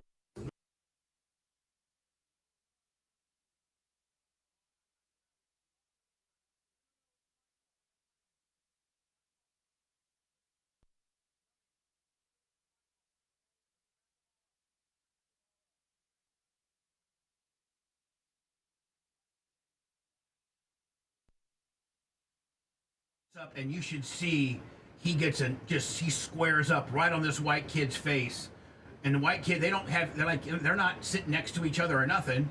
The guy just walks up and then the poor white kid's like, "What did I do?" No, you won't. Did you see that? Yeah. Did you? No, you won't. Ow! Ow! What the fuck did I do? Is it a girl? What did I do? What the fuck did I do? What the fuck did I do? Yo, shut the fuck up, bro. What did I do? What did I do? What did I do? Oh, yeah, there you go. Help him out. No, you won't. All right, so there's that one, which is bad. That could have killed him or hit him right there in the temple and the ear. And then here's this guy. I'm so proud of y'all for killing that white boy. See, they not used to this shit happening to them, y'all. My only problem is it should happen more. This is where I'm fucking up. This is where I got a problem with my people. It should happen more. We should make a day like every Thursday or every Wednesday where we just wake up and fuck up a white girl or a white boy. Just pick a little girl, smack the shit out of her. Little boy, smack the shit out of him. Old lady, white, where's this whatever. guy at? We should set up a day once a week where we just fuck them up, y'all, until they go back to the mountains. Yeah, fine, let's set a day where we just fuck them up. Oh, this cuz. Gene, shut up. Let's let him talk. We wake up, we yawn, we brush our teeth, we wash our face, and we go outside and we just fuck them up. First, that's how we gotta start getting our day started. Can we please pick a day where we just fuck them while you up? Just beat their ass, especially the old ones. Just beat their ass, the kids. Just beat their ass. Everybody, get in the comments. Let's set up a day where we just fuck. Where's National Fuck White People Up Day? Seriously, we just beat them up. Just walk up to them and be there. Shit's about to change, whether they know it or not. They talking all this shit online, this racist shit, but the reality, they gonna have to get out here with us in a minute. And boy, I can't wait the day we beat the fuck out these crackers. They don't stand a chance. I just can't wait to take these hands. Oh, it's about to be soon. Good job, y'all. Let's set a day we do that to their kids more. I hope their kids rotting in hell. Matter of fact, I wish I knew where the little white boy grave was so I can go spit on that bitch. Dig him up, smack him up again, stab him up again, put his ass back in there. Let's set a day where we just beat their ass, y'all. Let's get him. Now, what if that was a white guy saying that about a black guy? Here we go. Ain't no fucking judicial justice for black people. How many motherfucking decades and decades have to go by where you don't receive that? Your justice is fucking frontier justice. They kill one of y'all, you kill one of them. Our toughest soldiers ain't gonna do shit. I'm talking to you. You ain't gonna do shit but kill up on your own.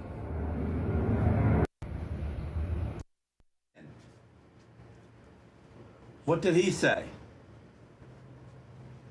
Was he for the black guy or for the white guy? Against. He's against the. He's a what? He's against the white man. He's for the white man.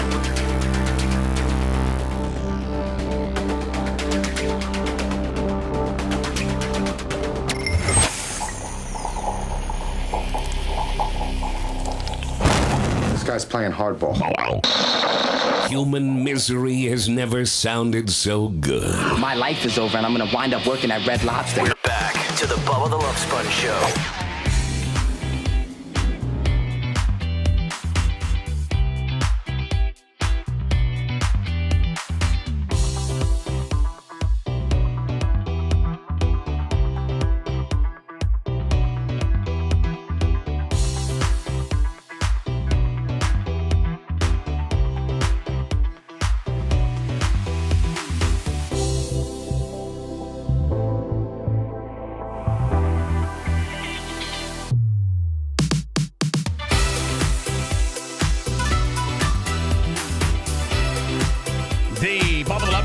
Show, Friday, June 12th.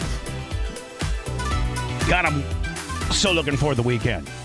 Which, by the way, Lummy, I'm going to see you over at, is it Solar Blades? Or whatever? No, Advent Health. Advent Health. Yes. The Saturday at 1? Saturday at 1:30. I think Steve hits the ice at 2. Yes, at 2 o'clock. 2 o'clock. So, Gene, about 1:30, maybe meet me over there? I'm going to try to. If you can. Bring Coben. Yeah. And Steve Olinsky former Pittsburgh Penguin, former Washington Capital, former San Jose Shark, I think Toronto Maple Leaf. I think. I don't think about them. No, I'm not sure about the Maple Leaf, but. Oh, okay. That's all right. I thought he got traded to well, Toronto. I think he was for their minor league. So I mean, maybe he's one of the greatest ever with 4 scores. He's one of the greatest ever with full. He's the greatest hockey player ever in the National Hockey League that had 4 goals. Yep. And he's in the exclusive 4-goal club. And meanest 4-goaler there was. Yes. Oh, Ryan Malone and also his head coach, good friend. Well, Chuck Gruden's going to be there. That's his head coach. Gruden. Chucky Gruden. The Chucky? Now, I saw a thing that Gruden had just won an appeal against the NFL, but it might have been I don't know how, it might have been from a year ago. I couldn't get a date on it. But can you Google Gruden wins appeal against NFL? Because they were kind of playing it off like it was something new. But his lawsuit of collusion against the NFL 10 months ago. Oh, okay. So I mean, they may have settled because the person that was telling the story that I saw said, since Gruden had cleared this legal hurdle, it was now going to go to arbitration or mediation, and that involved Goodell testifying, and the NFL does not want that. They would probably settle. But the guy also said that Chucky or John Gruden has enough money that he doesn't need to settle. He might just want blood, and there's more money too if he goes and gets a jury trial of the deal. So, 1:30, 1:45. How long does Steve play for? I don't know. I was trying to get that out of him last night. I know it's a 22-hour event. Yeah. So I'm not exactly sure because I was trying to talk to him about it, and he just kept saying, "Well, it's 22 hours." What the heck is a 22-hour event? Is it Sebring? I don't know. No, it's because there's 22 suicides every 22 seconds. 22 servicemen commit suicide every day. Yeah, 22 servicemen from veterans that served our country. Supposedly they come back so messed up that 22 military veterans kill themselves every day. It's a suicide. It's a veteran suicide prevention awareness thing, and it's a very great cause. It really is. So I found I don't know how many stories, and this guy really pisses me off. This guy absolutely pisses me off. If this isn't race baiting, and this isn't really you could never, as a white guy, say what this guy says. This is horrible. Honestly and truthfully, stay out of the company of white people. That's really all I got. And I'm not trying to imply that all white people... No, you are. No, you are. You are. He's a gay black man. He's one of a kind. Gene, we don't know that. We don't know what he is sexually, and it doesn't matter. Want to bet on it? Bad, but it is just easier to stay out of the company of white people. So let me just turn this around. What if this was a gay white guy? Or a straight white guy? Or just a white guy? Let's just go white guy. And he said, I'm just telling you white people to stay out of the company of black people. It's just easier. Even though it's just easier, just stay away. That guy would be canceled immediately. You can't say it. Why is there such a double standard here? Honestly and truthfully, stay out of the company of white people. And if anybody happened to watch the Hot Mic segment, when I broke for the 5 minutes and 20 seconds terrestrially to play my terrestrial commercials on my various affiliates, Panama City, Fort Walton Beach, Phoenix, Tampa, and I played 3 different excerpts of African Americans absolutely beating the hell out of white people.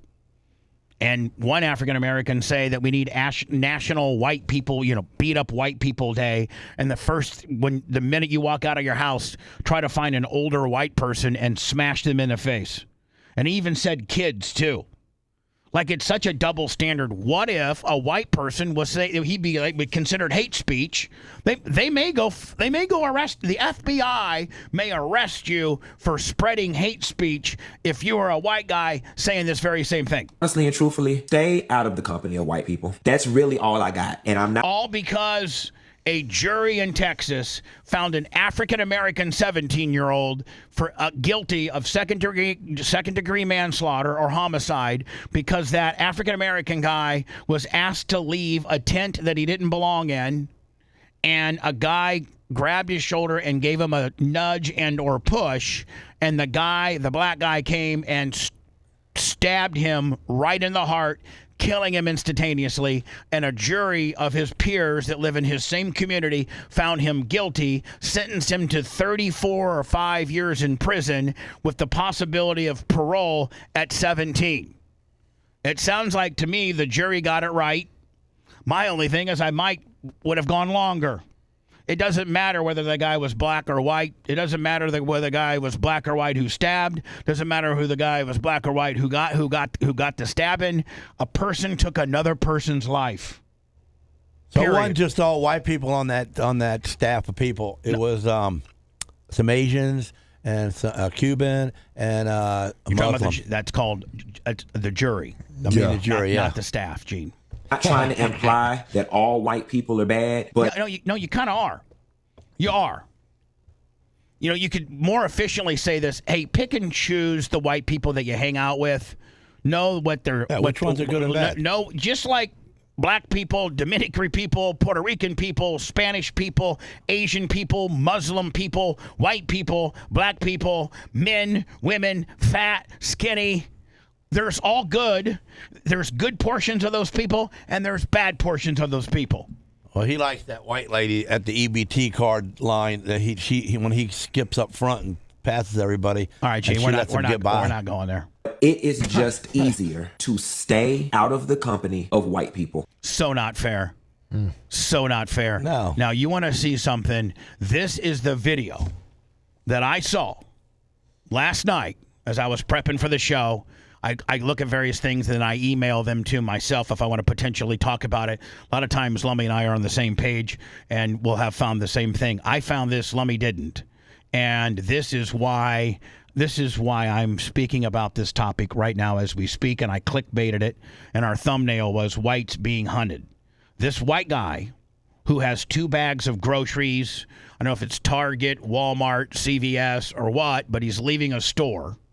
And he's got 2 bags of groceries in his hands, and so both of his hands are occupied. It looks like he can't see that he's in a predicament. And well, no, what are you gonna do at this point, Gene? I'm gonna set my bags down. I'm gonna bend over and pull out the first can I can, and just quickly with my right click that guy in the red, Gene, in the face, knock his teeth out. We all know what you say. When all that blood goes flying, one's gonna run. Shut you up. got one left to fight. Just shut up.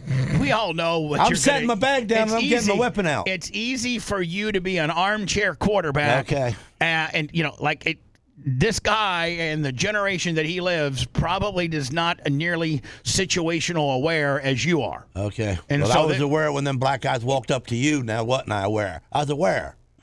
I was aware when you were going to get robbed. Yeah, you were. I was aware. They're not walking up there for free. They're not going to come up and shake your hand.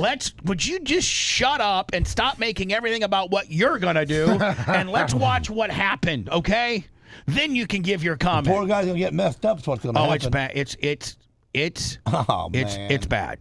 That's terrible. It's really, really bad. And then as he's slumped over on the side of his car, the guy comes in and gives him that one last kick to the face. This is, if I'm the municipality where this happens, I'm the Grady Judd, I'm the Bob Gutierrez, I'm the Chad Chronister. I make it my absolute mission to find these 3 people and prosecute them to the fullest part of the law. Wait till you watch. It's going to piss everybody that's currently watching this show or will watch this show. This is one of the most egregious things I've ever seen.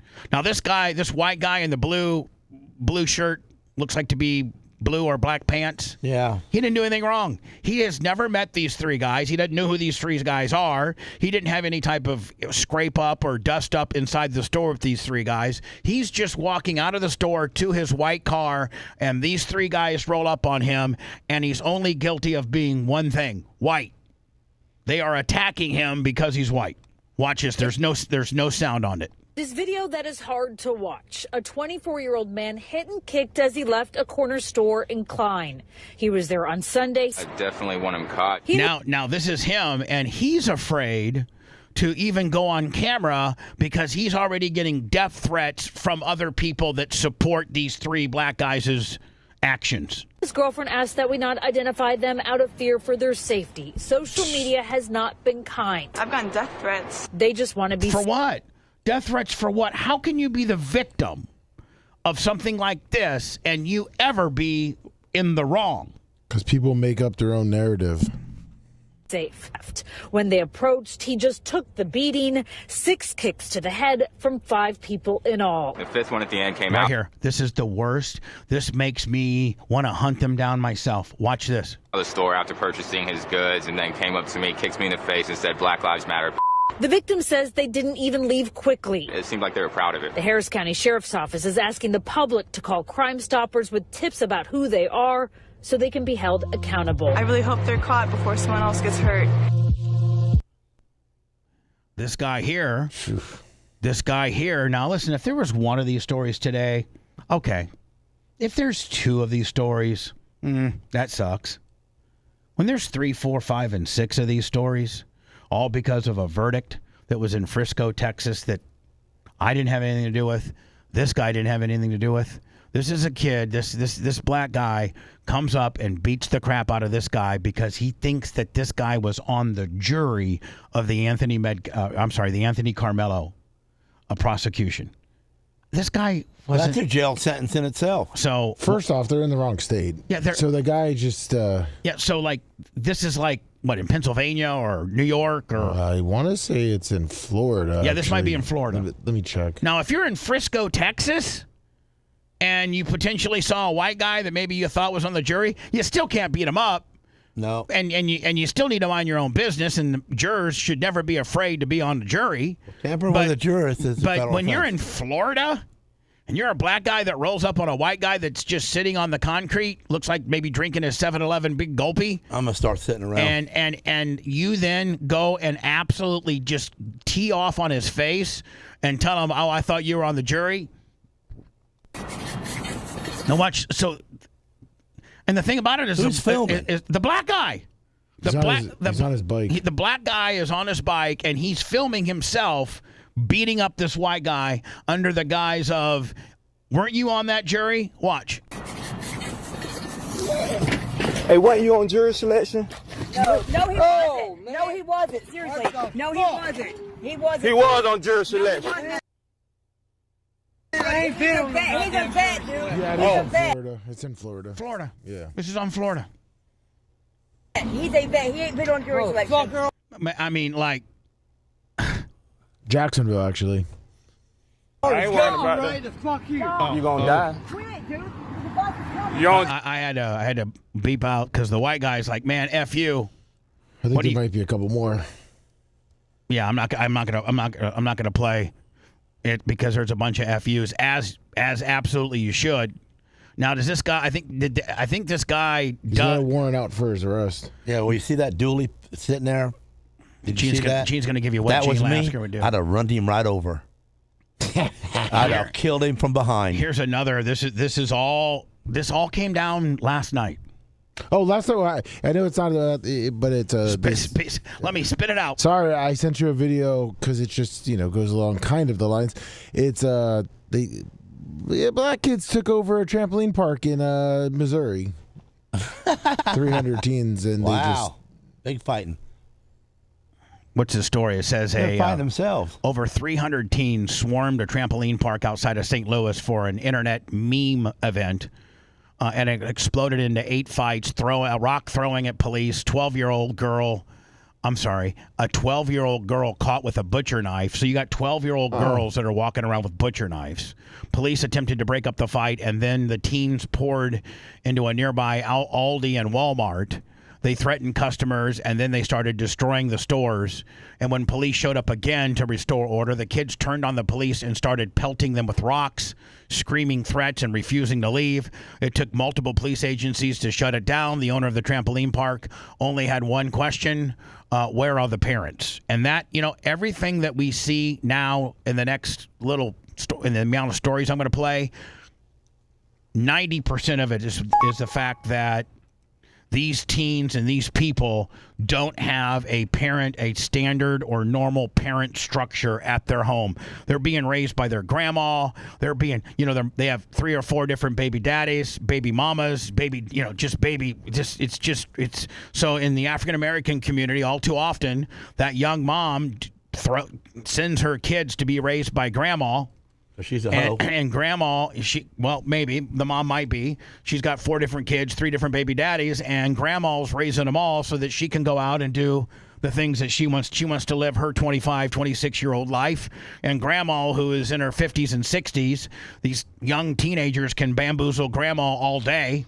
You can't bamboozle, parents that actually participate and parent. It's harder to bamboozle them than it is grandma. The cannon, the woolly mammoth. All right, so I probably can't play the. No, don't play the. Yeah, it's just, that sounded pretty good. So I can't play the I need audio. the black on black. Yeah, it's just how the teens are. So I would net them all up with a big net, and I'd sterilize them all. Here comes Gene with the Gene. What would Gene What would Gene do? This was supposed to be on the Gene Unleashed, but we just haven't had time. I would net them all up and sterilize them, and then. So, and then, Lummy, if you look, the reason why everybody acts this way is because everybody's got their phone out and they're trying to have a viral type moment. That's where all of this if the people participating in this could not tape it and make it feel as if they could take their little known TikTok and or X page and go viral, which at the end of the day, going viral might pay you $50. Like, honest to God, we've been viral before. The president ought to take our phones from us. And so this is the trampoline park, Lummy. And then I sent you, by the way, that guy that hit the Jacksonville guy. I sent you his phone number. Really? Yeah, if you want to. Which one? The one that got hit or one that hit? No, the one that. The one hit from the guy. Jacksonville that said, "Man, you on jury duty?" Anson, Anson. That's Black his real, guy. that's his his real name. Anson? That is his real name. See, he's mad at his mom. We're naming him. Yeah, he's from Jacksonville. He's currently not arrested. So.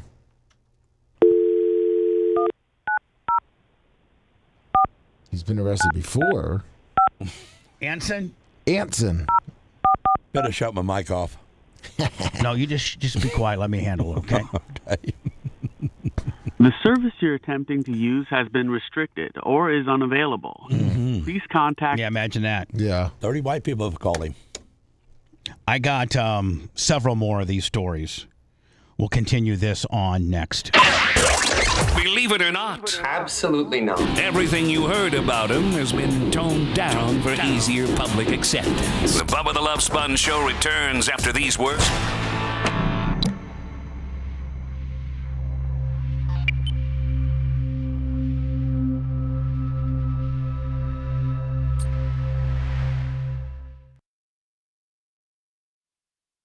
Yeah. As many, and then we used to go to the drive-in, and we get to go with the big guys because they got to drive, and who could fit in the trunk. So there was only a few of us.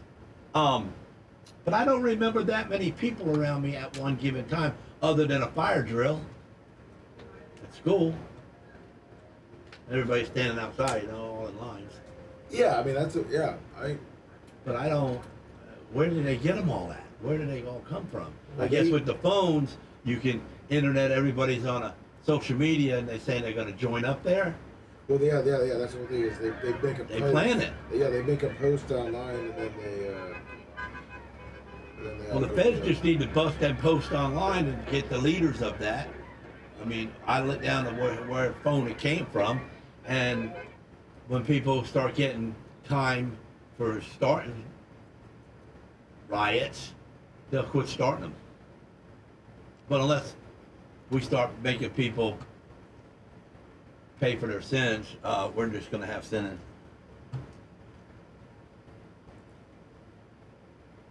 Well, that's like when they try to do the takeover in Weston Chapel. It goes out from a social.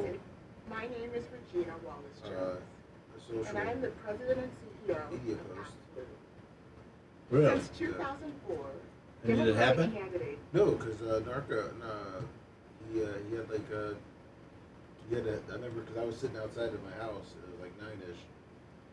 I was sitting out on the back porch watching TV, I just heard it. The helicopter right over They got the flying forces right out there. there. Oh yeah, it was like I think it said like 15, 20 cops were. Yeah, just they're ready sitting for there, it. We're gonna stop it before it starts.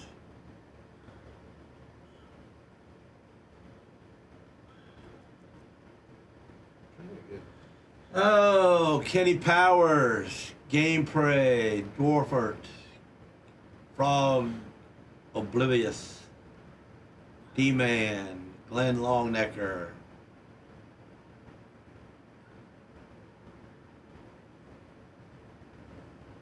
All y'all gang up on Attack of the Dog. He's an idiot. He don't know nothing. Your Chatamonians? Yeah, the Chatamungos. Chatamungos? Yeah, Greg Leonard beat me every week. Well, Greg Leonard won 6 features in his whole life. Okay, I won 180. Can you add and subtract that? Then Melnick. Okay, Melnick was very good, top of the game. Melnick was an alcoholic. Gene, Melnick had quit let's just racing burn a because he ran timeout on drink. people. Let's just, Gene, you're fucking, please. Yeah, Gene, I don't know. Let's just, you're letting these fucking people get you fucking churned up, bud. I know. I shouldn't. Everybody else is cool. I know. You just. He told you you weren't as good as some other racers.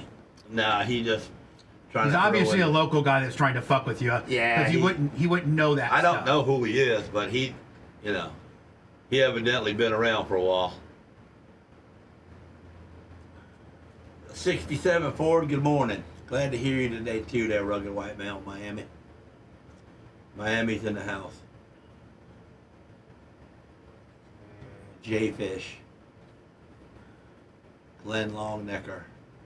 Morning. Demand.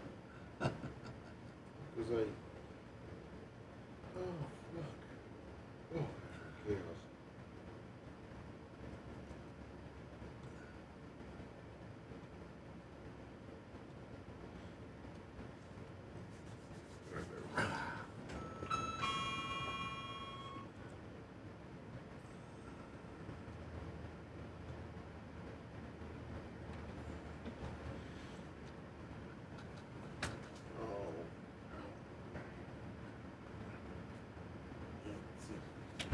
Iggy McGillicuddy, $20. Iggy! All right, Ig Master. Iggy, can't you see? Sometimes Kenny Jack, you know, good morning. The real his, Miz, Riz, his. How's Kenny Price doing, Lummy? How's Shivering Niz doing? Oh, he's doing great. He always does great. We're gonna put the names on the Hall of Fame thing. Yes, we are. Mike Thurman, $50. Cute haircut, thank you. Let me come back with that on the air so I Will can do.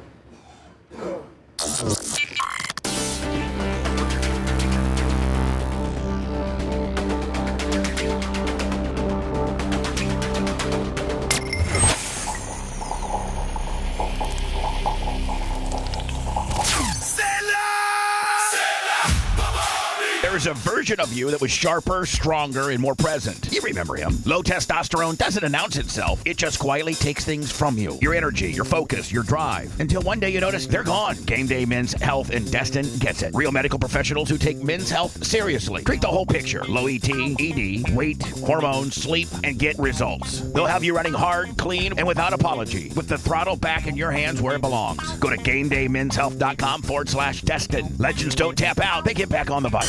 Broadcasting live Filthy bastard! from the den of sin. Just leave your morals at the door. Yeah! You're listening to the Bubba the Love Sponge Show. We got what? Mike Thurman. Mike Thurman, $50. Iggy McGillicuddy. Iggy, 20. Iggy. Yes, sir. Thank you. PayPal, Venmo, Cash App. At the Bubba Army. It's Friday. Lasker's here. All day. Throw us a little something. Grouper Lips, 25. And thank you, Grouper, and thank you for the images of the Hall of Famers group. Appreciate you, my friend. Let me. When do we do Hall of Fame? Is that August? Do we do Hall of Fame in August? No, usually September. September. Yes, what sir. did you say you were going to name them? What do you mean? Well, no, we took the the physical busts that we had on the back of the stage, and then Grouper Lip scanned them all. Right. High res scanning, but he didn't put their names on it. So we're in the process of, put a little name to it. Well, yeah. So on the screen, and I love the fact that how Macho Man has your camera centered up where it's got you, the rack, and then in the upper corner it's got. I got a gold dude. You got those are the Hall of Famers, and so with their bust will be their name. I'm in perfect position, ain't I? You are in perfect position, an old man. I mean, you never thank us for that. You always thank us for not being in the right position. Well, Gene, thank you for being in the right position. That's like if I was a quarterback. I was a That's quarterback. right. You got to slap us on the butt once in a while. If I was a quarterback, Lummy, and you were my left tackle, and you completely blocked great, and I had time to throw the ball, and then Lasker was my receiver, and he caught the ball, then which, by the way, you're doing your job, what you're supposed to do, right?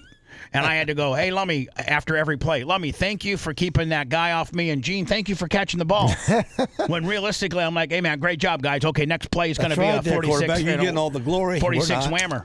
No, you're getting the glory, bitch. Every catch you get, getting closer to your year-end bonus for amount of catches. Okay. So as we continue on, and I got quite a bit of them. And I just don't think that there's a lot of the media that maybe can be the spokesperson for just the average guy, the people's hammer, if you will, is what people called me over the years. And I don't know that Fox 13 or anybody in your local ABC, CBS, NBC, or Fox affiliate can actually broach this topic, meaning like whites are being hunted by African Americans triggered by the Anthony Carmelo verdict. When realistically, a 17-year-old kid stabbed another kid in the heart, killed him instantaneously, and let's take race out of it. And I'm just tired of it. I'm tired. Amare, $20. Let's keep it rolling in. I'm tired of defending my whiteness. Judge me for the things I've done against African Americans. Judge me for the things that I've done wrong that could potentially upset. I ought to get a tax break because I got so many black guys work for me. Over the years, yes. And, my Power Pig days and some of my urban days, I've always really, really aligned really well with the African American community. They ran with you. African American people love me because I'm one of the. Sap. Well, Sap loved me too at one time, except for, because I was one, African Americans understood and realized how much I was always getting screwed with, and how society, which is predominantly society and government and municipalities, are predominantly white, and I'm predominantly getting screwed by those people. And African American, oh my God, Charles Ramsley with a $100 bill. Courtesy of Gene Lester. Thank you. Need it.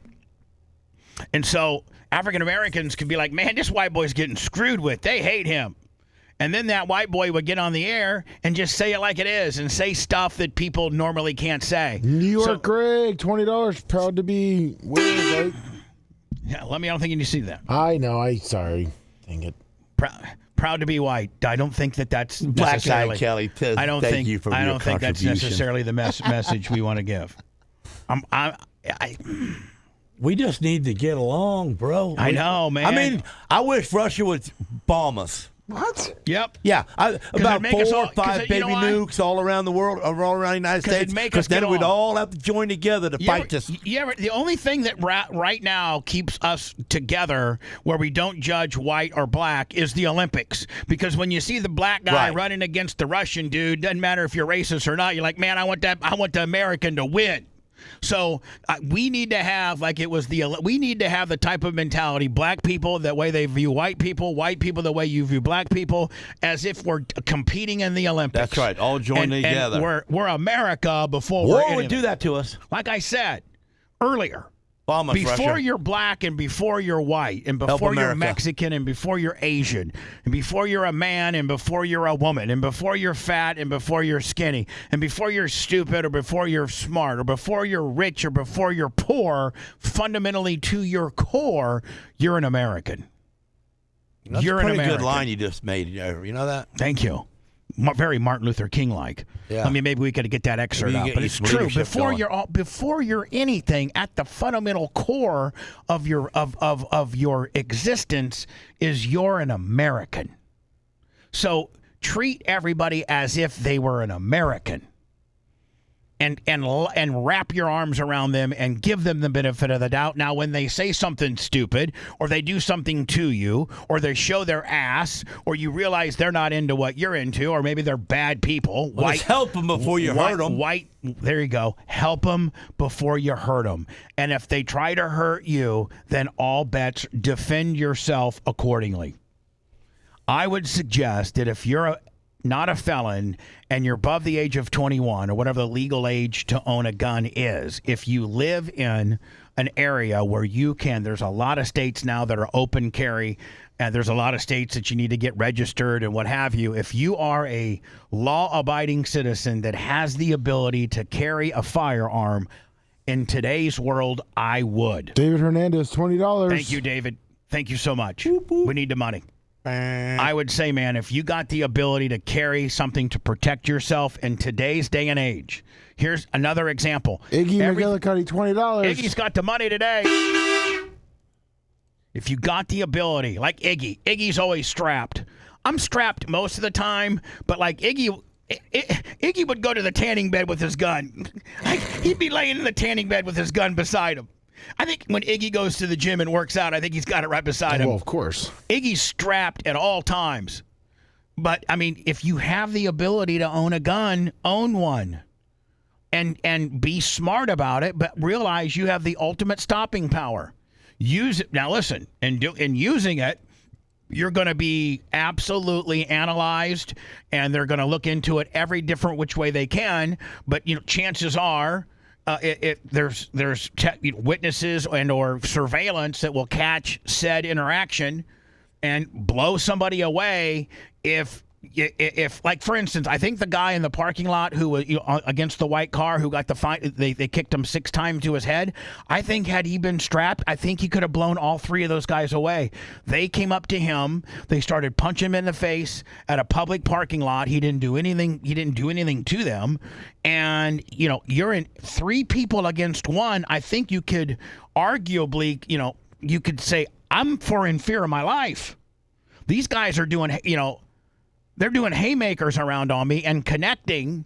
I think I think the guy went on to say that I just sat there and took it. No, that's not the answer. The answer is to blow them, not them as in blacks or anybody else. Blow the bad guys away that are messing with you, that are making you in fear of your life. Now, if somebody, pushes you, like the Carmelo Anthony deal, and the Metcalf deal, Austin Metcalf pushed Carmelo Anthony. A push, if somebody pushes you and they're of equal size, I mean, they were both 17. I think they were relatively close in size. It wasn't like let me, if you push like 100-pound woman and you're going to get on, she could probably blow you away. Yeah. But if you push Ty J, well, he should probably push you back. Oh, 100%. Not shoot you. So meet force with force until you're outnumbered or you genuinely are fighting an uphill battle. Then blow whoever the bad guy is that's trying to hurt you in fear of your life, blow them away. But if you go a cog ahead of the story, you'll see that tent that everybody got up underneath it because of the rain, that dude that killed the white dude, he was from the other team. Yes. He had no reason to be under that tent. And they went on to look at text exchanges on the guy who died, and his coach earlier that day said, please take leadership, because Metcalf was one of the older guys there and kind of a bigger guy. He was a football player as well. Not only did he, I don't know if he was participating in track or just watching, but his coach, there was testimony and texts from the guy, from Metcalf's phone, from his coach that said, you know what, you take charge of the tent and don't let people that aren't supposed to be in there. This is for people that go to our school and our school only. Felix, $20. And so when they asked the kid that didn't go to the school, I'm not going to say they asked the black guy, and they were all white, but they asked the kid who was an outsider and not supposed to be underneath there because he didn't attend their school. When they asked him to leave, his response was, touch me and find out what happens. That's what I've read the testimony, the sworn testimony, and listen, what a lot of people don't know is that there were witnesses that went to the black kid's school that testified and told the truth as to what happened, and it aligned with what really happened. There's people from the Carmelo Anthony school that said, yeah, some guy pushed Carmelo to get him out of the tent, and Carmelo stabbed him in the heart. These are people from their very own school. So this is another example of a white woman. This is only a few days old. That's running for, and a black guy just hawks her down and completely smashes her in the face. Bubba, I love you, but that is not how stand your ground works. Your opinion is not fact. No force continuum in civilian applications. Then go ahead and tell me about which I don't agree with this verdict at all, but when the white older man got popcorn thrown on him, he gunned down the guy at the theater just right around the road from here and was cleared under stand your ground. I do not agree with that decision. I think that old white guy should be in prison right now, and you don't bring a gun to a popcorn fight. They were both men, and the only thing that the guy who got killed did wrong was check his phone, not during the movies, during the previews, and threw popcorn on the ground. And he was checking his babysitter's text thread because him and his wife very rarely went out, and they went to catch a movie, and he was keeping in touch with his babysitter during the previews. Charles Richardson, $20. So I don't know necessarily, maybe you are a cop or you have a better understanding as to stand your ground, but it's my understanding that if you're in fear of your life, that's where the stand your ground state statute is applied. And that stand your ground is not for those that push you unless there's such a size disparagement or a volume disparagement, meaning there's 3 of them and 1 of you. I think, and I don't know that Florida has a stand your ground rule. I know we do here in Florida, and it usually is more problematic than it's good. I just think that, whether you want to hide behind the stand your ground statute or just it was a clean shoot, I think clean shoot would be more in play. Police officers and prosecuting attorneys and people like that would be able to wade through the evidence and see that, or surveillance, like the kid that got beat up by the 3 black guys against the white car. There was surveillance, or his girlfriend was taping, and clearly that would have been an instance where that guy, if he had a gun, could have shot those 3 guys. And I guess you could just call it a clean shoot rather than stand your ground. Whether I have misinterpreted stand your ground state statute or not, I just know if I'm in fear of my life, I could care what it's called, I'm going to shoot you and kill you. I'm armed and strapped. I'm going to shoot and kill you, and I'm not even going to be in fear of my life yet. Just get in my face. I'm going to stop it early. Here is, I don't think there's any sound on this, but it shows a white girl running and a black guy just hawking her down, then giving her the good news. As you can see, she falls down on the ground. Big old boy, too. And he's a big dude. Watch this one. Oh, my God. That's a hit. Oh. Man, that was a hit. That knocked her out. I mean, she's out. She's out cold. She's out. Then he stands over her and hits her again. 2, 3. He's trying to break her jaw. I think he might have. There's 3 in the books. I don't know what they're saying to each other. I don't know what she did. He paid for something, and she didn't give it to him. Well, Jeannie, she ran with the merchandise. Maybe, perhaps. I don't know that you can do that.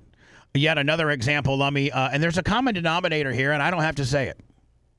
But from the trampoline park to the guy that got his ass beat against the white car, to that woman running out, to now this teen takeover at a Taco Bell.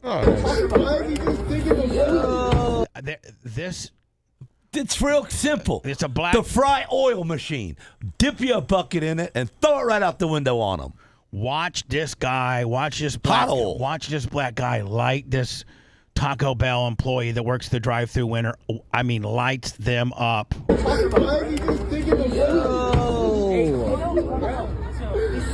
taking hits to the face when he's trying to get the window shut. And they won't let him. He's trying to close the door. Yeah, they they're won't holding let him. it. Hot oil. Get the fries out. There's just some free fries. Bro, yeah, you tripping like shit. Yeah, what are you talking about? Your shit leaking. We're animals. We are absolutely savages.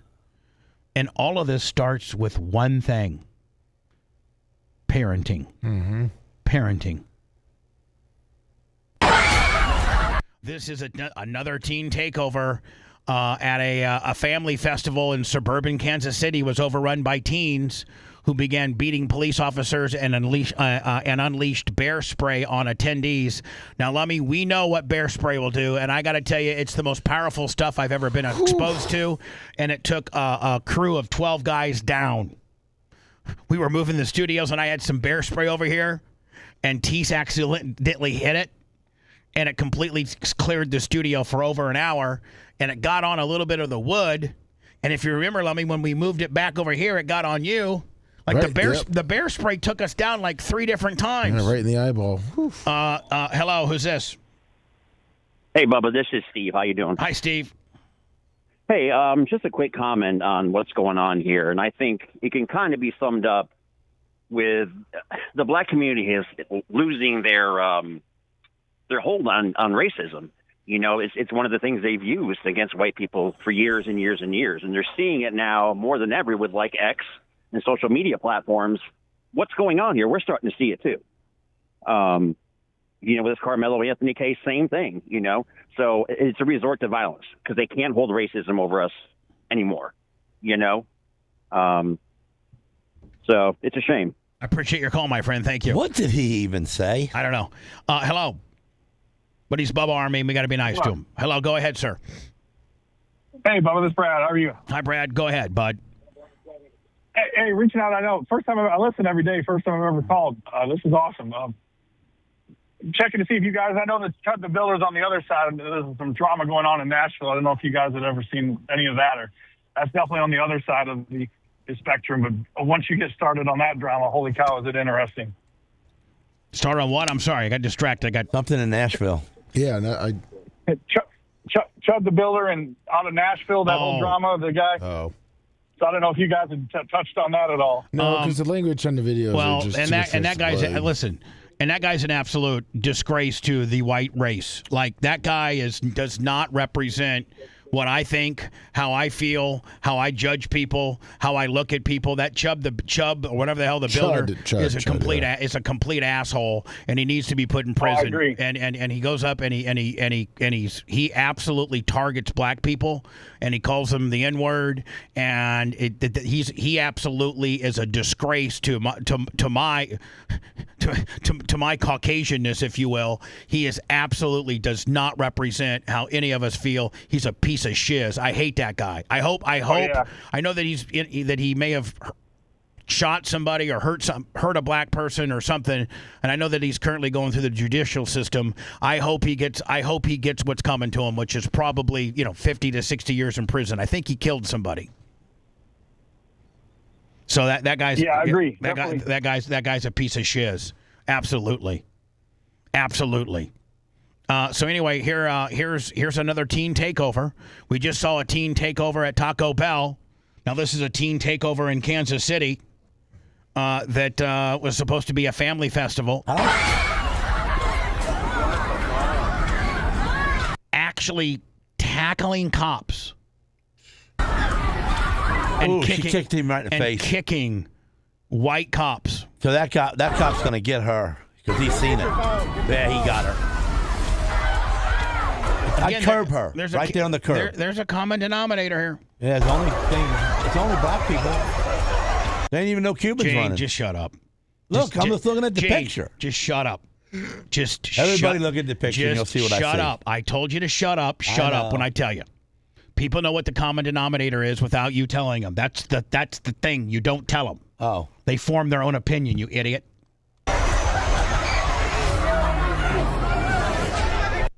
little old lady walking with them. Did you see her? Bubba, the number I just sent you, remember that guy on the bike, and if you want to just move on, but that number actually does work, and it is his last known number. I got it from a very reliable source. And what's his name? Anson. Anson. Yes. Now, this is the African-American that beat up a white guy. In Jacksonville. Gene, Lummy, the way you sent it with no spaces I'm in sorry. it. Damn it. Send it to me again. Put I'll put spaces. yeah, come on now, bud. Well, I just copy and I paste. know, I'm but sorry. still, like, I mean. Automatic microphone shut off. Engage. Why? What'd they do now?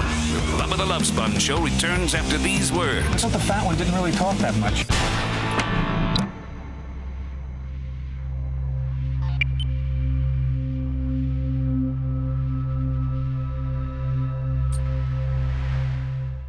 His name again?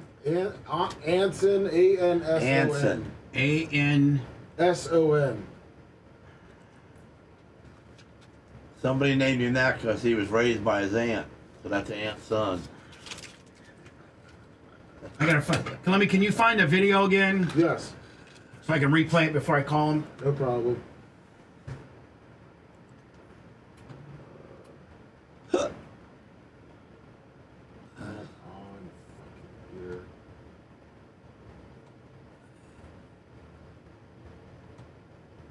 What's his last name? Dobson? No?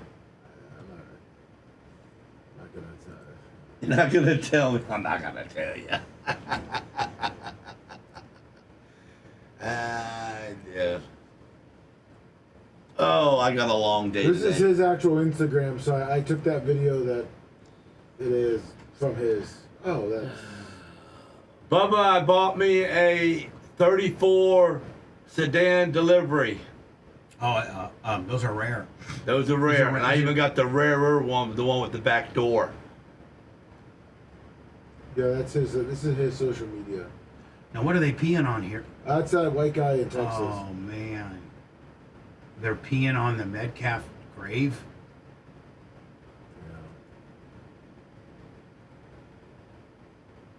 This guy's a real winner. That's a guy? No, this isn't. This is clip art, Gene. God, you're stupid. 'Cause that's a girl.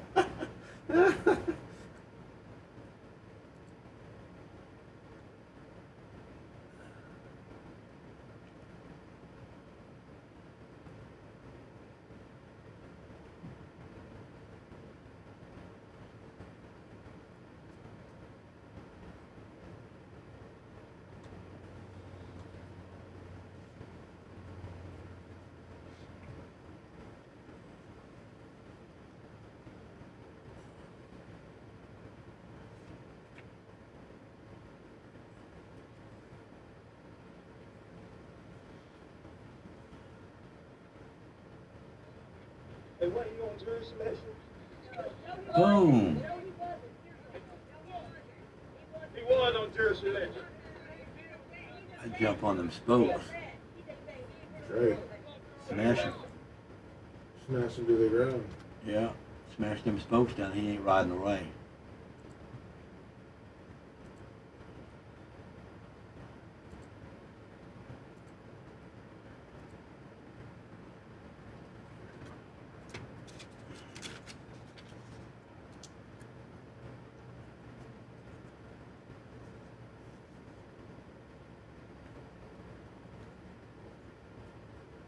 Man, well, them three guys rolled up on that our friend that does the fighting. Ron, I don't get those emails. Rob Kahn. Rob Kahn. He'd kill Now, everyone. Rob Kahn looks like a very regular dude. He's just a regular dude. You're right. Regular. Just a regular dude. They And roll he'd up walk on him. out with two baskets. They'd roll up on him, and he would And probably he would totally. he'd kill him. He would pull their arms out of socket. Well, no, he would choke them out till they stopped breathing and died.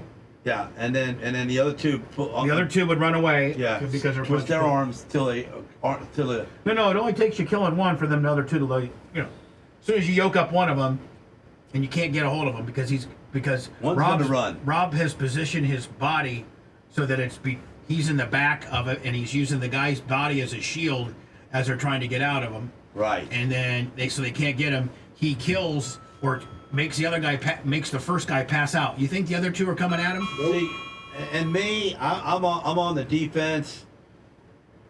I'm just on defense in my life. My every movement, walking in and out of door, I size people up in case they're gonna sucker punch me, whatever. Like I'm telling you, I would. And if I didn't have heavy enough stuff to hurt them, like a can, pull out that bag, I'd have spun the bag around at least to use it as a deterrence of me swinging it towards your face and then kicking you in the balls. Yeah. Okay? Hitting you in the throat or poking you in the eye. That's the best. I poke you in the eye, fight's over. You're not looking to hit me back. You're looking to hold your fucking eyeball in. And that's where 1%er is in my, that's why I'm a 1%er, because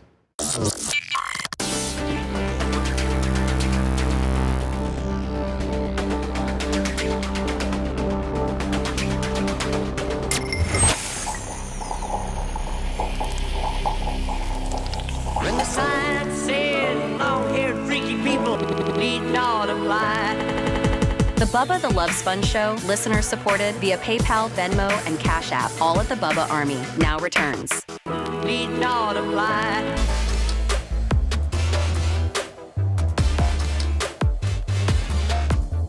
Bobby, we can go out. I need to talk to you about that, but next hot mic. No problem. I'm in a little bit of a conundrum. So, this guy right here, whose Instagram is, what is it? Come back, kid, boy. I don't even. What is it? Yeah, combat. Like he's trying to be combative little boy. Combative little boy. Come back, kid boy. Kid boy. If you see it on here, it says come back, kid boy. Yep. It's an African-American man that lives in Jacksonville. And I'm going to play the video that is very disturbing. I also have his number as well. I'm going to try to call him. And I'm just going to be like, man, his name is Anson. What is your problem, bro? Like, what is your problem? You live in Jacksonville, Florida. You know the white guy that you went up and smashed in the face had no way, shape, or form could ever have been on the Frisco, Texas jury that convicted Carmelo Anthony. This guy has nothing to do with it. He's just maybe a homeless drunk guy that's sitting on a concrete pad in Jacksonville, Florida. Well, the one lady said he was a veteran, so who happens to be a veteran, and you're just an absolute race-baiting thug. And if you look at your Instagram, you have what looks to be an African-American girl 13-year-old girl peeing on the white kid that got stabbed in Texas's grave. Then it looks like you're at some store, I guess, showing off how much money you got. And then I think that's all it is. No, there's more. You just got to actually go on his page. Okay. Yeah. Well, here's the video in question that I'm going to call him about. And I know where to cut it off. I know where the cussing starts, so I'll cut it off prior. By the way, what a piece of crap bike. Probably just stole it. That's all he could steal. Here we go. Everybody shut up. Let this play out. Lasker, keep your mouth shut. We know how tough you are. We know you're going to kill everybody. You're going to put everybody in a safety net. You're going to sterilize everybody. You're going to shoot them. You're going to take their eyeballs out so they can see themselves. We know. I know it all. I've heard it all. I know it all. Shut up, Gator. You feel safe around me? Yeah. Okay. Hey, wasn't you on jury selection? No, he wasn't. No, he wasn't. Seriously. No, he wasn't. He wasn't. He was on jury selection. No, so he goes up and smashes a guy based on being jury selection. I have his number.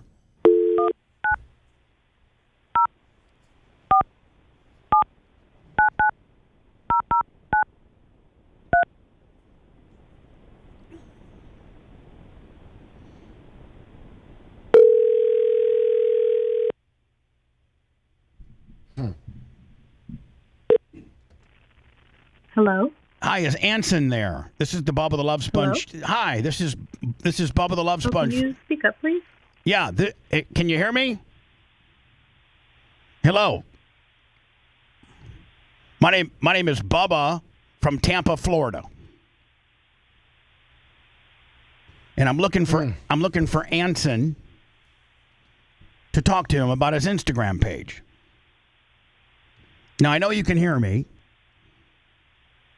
So why can't you talk back to me, please? Oh. Well, can you get a message to Anson for me?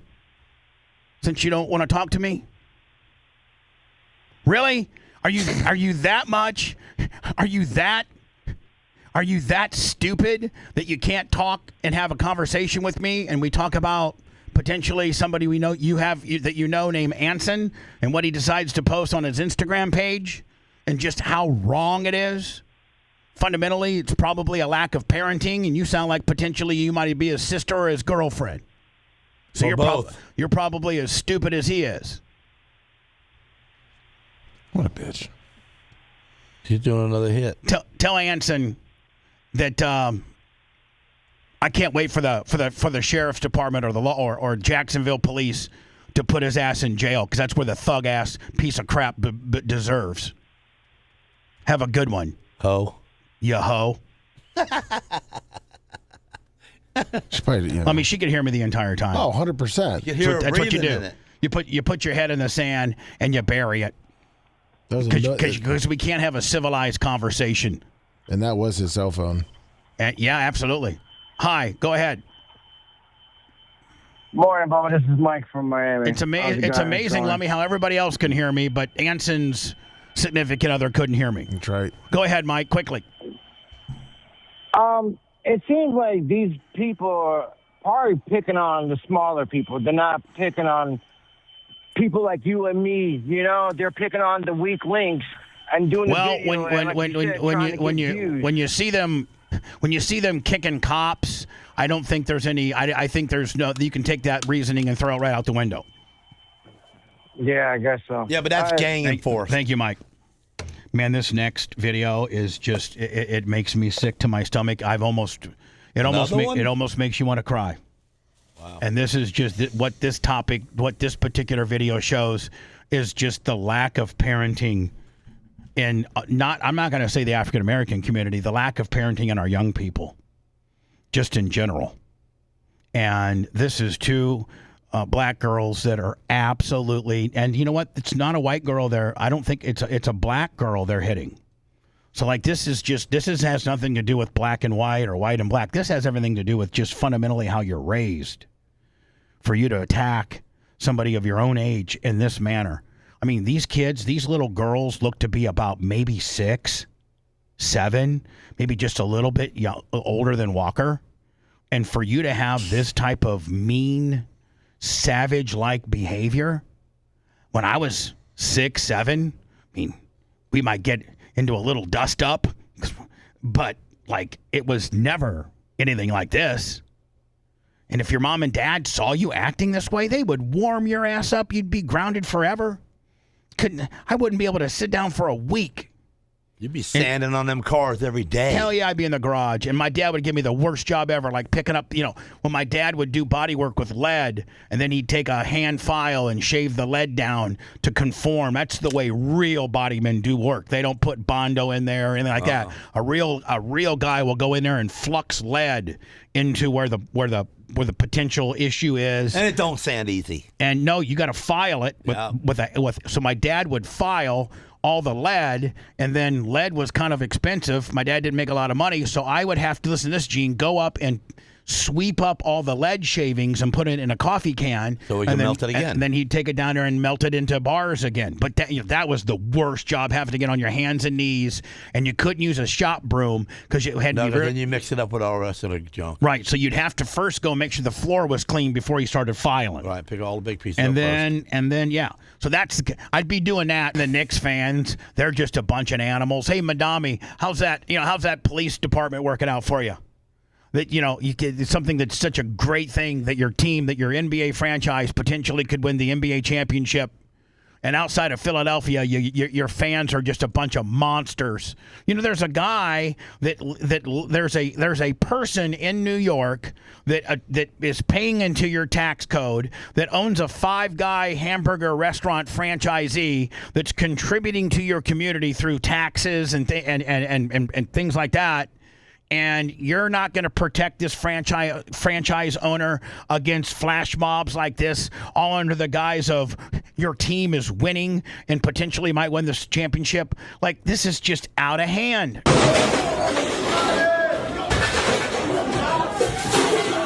Knicks fans started destroying this Five Guys restaurant after their Game 4 win. This isn't anything to do with race or whites or blacks. We're celebrating our team winning Game 4. I think they're up 3-1, aren't they? Or is it 3-2? I don't know what it is, Lemmy, but it looks like the Knicks are going to win. Yes. And this is how we act as fans? You only act like this as fans if your community policing allows it. Well, this is so. If you remember, March 2026, he signed an executive order, Mayor's Office of Community Safety, which it replaces the police with social workers and mental health teams. Yes. So they go out to the 911 calls first before the police arrive to try to. Yeah, so you've decimated your police department, and this is what is. And they know the cops ain't coming. They know the cops ain't coming. Hot oil out. But there comes a point, Gene, where it's it's 1 verse 7. Yeah. And they start throwing stools at you. It's crazy. That watch the comedy. Oh my God. There's a common denominator, man, and it's sickening. It's absolutely sickening what we're going through right now. So do you think next Friday we could come up with the white version of this? No. Hello. Yes, you're on the air. Quickly. You've waited long. Hey, Bubba. Yeah. Yes. Sorry about that. There's a video on X. I don't know if you guys can find it, of Austin Metcalf's father. Yeah, I'm not playing it. I don't agree. Okay. I think Does his father hate him? He's not being rational either. He's not. I'm not going to. I think he did. Okay. Well, I appreciate the time then. All right then. So a lot of people are saying also with his father, that thing he said was trying to show for, like, not show hate because he was scared of retaliation. I saw it. I mean, if you want to get it for me, you can. All right. But I don't think that's how you solve anything. Hello. Yeah, but I just want to touch base on the little girls fighting each other. The bullying is just out of control in the young generation. Every summer camp, every year summer lets out, we've got to put the kids in summer camp. And every year it's just like all these kids get together, and the only thing they want to do is see how upset they can make the next kid. That's all they want to do. And they want to tape it so they can go viral, and so they have to do some type of outlandish act in order to go viral. And this outlandish act usually involves beating somebody up or doing something outlandish. Otherwise, it's not going to go viral because every one of them's got their cell phones out trying to show off, show out, and find something outlandish. It's even worse than that, though, Bubba, because I'm talking about my 7-year-old. She's at a daycare, essentially, and these kids are just being mean to her. They ain't got no phones. Not a single one of them do. They're just doing it to do it. So even people that aren't videotaping it to go viral, we're talking about 7-year-olds. Now they're at daycare. They're wired to fight. They want to fight. To the extreme of what I just played. Yeah. To the point where, my daughter says she's seen kids getting hit with stuffed animals, so she steps in, and then she gets shoved into a bookshelf. Oh, you're a girl. You can fight, huh? I said, yeah, what you need to do, she's a camo belt in martial arts. I said, you need to throw a tornado kick in the air and just let him see it. I said, you do that one time. Well, I don't think I disagree with you there. I think she should throw a tornado kick and connect. Yeah, I don't think. And I've told her that too, but she's nervous to do that. She's afraid she's going to get in trouble. And I've repeatedly told her at home there will be no punishment. Get a better teacher. She might get thrown out of daycare. Big whoop. But she won't get beat up. Yeah. Nope. I appreciate your call, my friend. You guys are the best. Thanks. Yes, sir. Bye. Thanks, buddy. So this kid's 10. He's 10. And he has 40 probation violations and was set free 5 days earlier. Now, how can you be 10? How can you be 10? Oh, maybe this is not a 10-year-old. Maybe the girl's 10, and this is a man. Yeah, he's a man. The woman's. All right, so the woman's 10. Yeah, and this is a man. This is a man. And he's been let out. He has 40 probation violations. He just got let out 5 days earlier on a probation violation. He just brutally raped a 10-year-old girl. And, not only do we have that old. Not only do we have, I don't think this kid's but about 15, 16. Yeah. Looks to be. Maybe he's 18. I don't know. But, one of the problems, as I brought up, is the lack of parenting. The other problem we have are these woke-ass judges that won't... This person has 40 instances of violation of probation. Would it maybe after the first or second one, you would have made this person do some hard time, and this person wouldn't be on the streets for the 41st time of being let go and not available to rape your 10-year-old? Sex offender accused of sexual assault at a Phoenix school. I guess this guy here, Abel Gabla? Yes. Posed as a doctor. He's 25. This guy's 25? 25? Yes. Well, I mean, I got to tell you, whatever skincare products he's taking, I need to take. Because he looks to about 12. Yes, he sure does. He posed as a doctor. He's 25. He's posed as a doctor to lure a 10-year-old into a classroom at Orangewood Elementary, and he raped her. They're using like an older after he'd been let go, he's had 40 different probation violations. So if it's not lack of parenting, it's lack of judicial toughness. And we just let people go. Just let them go. 1, 2, 3 times. Okay, 40?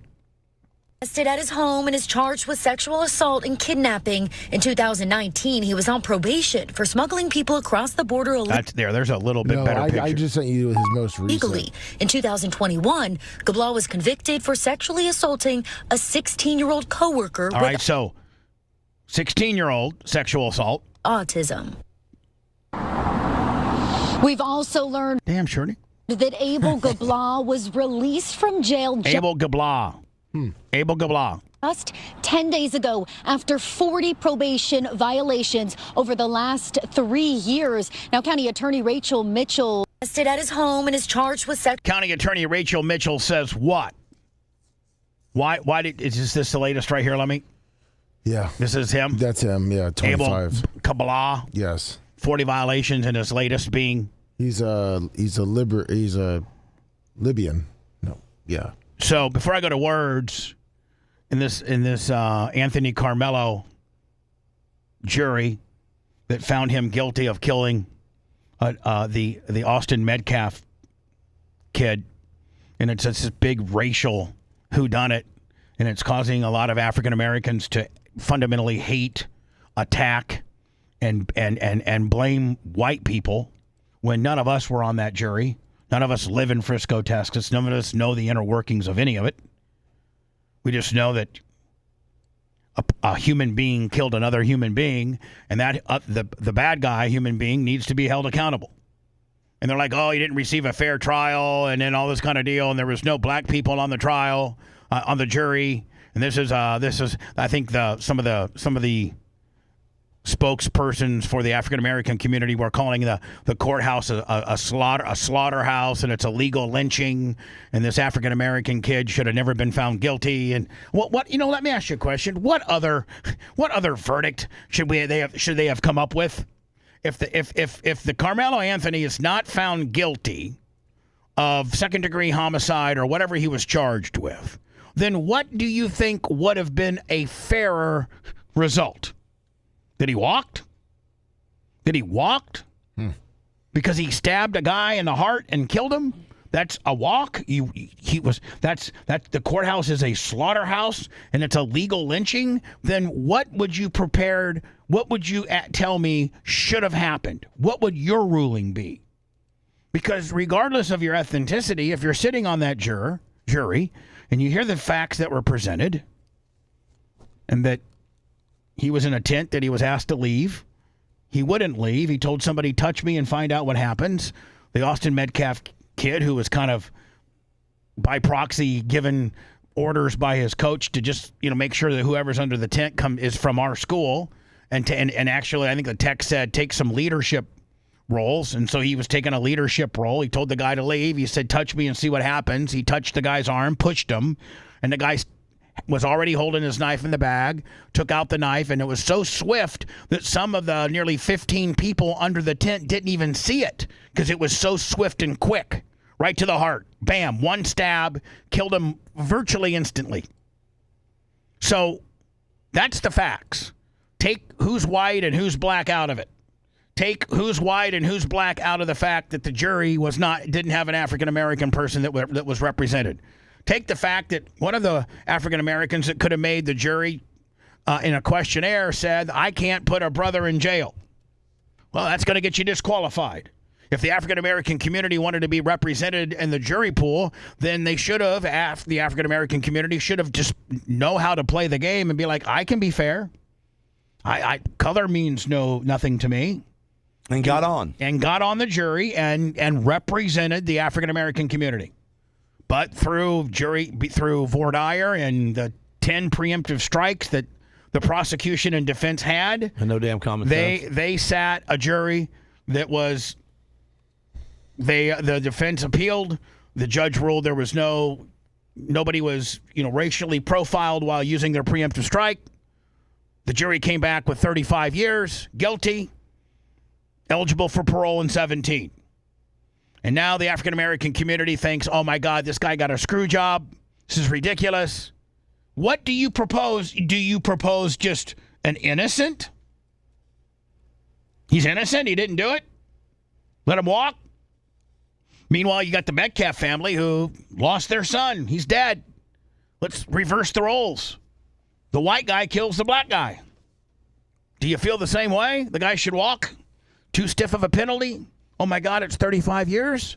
Or do you say, put that mother effer in jail because he killed one of ours? Yeah. And then don't forget this. Nobody wants to bring up this. This is a juror that was in the O.J. Simpson trial. This is one of the jurors that cleared and vindicated and found O.J. Simpson not guilty. And she explains why they came up with that verdict. She says 90% of everybody on the jury, this isn't speculation, she was on the O.J. Simpson jury, and she says we cleared him and let him walk as a show of because L.A. had a lot of racial tension at the time. And there was probably some black people that had been done dirty in L.A. at the time. But you don't do this. Do you think that they're members of the jury that voted to acquit OJ because of Rodney King? Yes. You do? Yes. How many of you think felt that way? Oh, probably 90% of us. 90%? Did you feel that way? Yes. They acquitted OJ because of what happened in the Rodney King incident. Now, what happened in the Rodney King incident, quite frankly, was disturbing and wrong. And those cops all should have been in prison for a long, long time. And he was dearly compensated as he should have been when he took it civil. I forget how many millions of dollars he got, but whatever he got wasn't enough. But to use the O.J. Simpson trial to vindicate Rodney King just is wrong. Absolutely wrong. Gene, I bet you've never seen this footage before now, have you? This isn't right. This isn't widely known or distributed because this doesn't fit their story. Where an African-American where the African American community were well represented on the OJ trial, and 90% of them thought that he was guilty, but they let him go based on what happened to Rodney King. $3.8 million is what Rodney King got, which is not enough. But nobody. Whatever. Nobody. We don't know the whole story with the Rodney King. Maybe he didn't shut up. Nobody took a couple of hits for that. Just please. Come on, man. You're just making my life worse. I know how to navigate through these waters. You don't. Be quiet. Thank you. Did you feel that way? Yes. That was payback. Uh-huh. You think that's right? You got to be kidding me. Nobody plays that now, do they? No, I've never. You've never seen it, have you? No way. No. It's not AI. It's not doctored. It's not edited. Wow. It's about 30 plus years old. That's the way life is, though. If you want 24/7 on-demand Bubba and the crew, go to BubbaArmyHQ.com. Right now. Bubba the Love Sponge Show will be back after this.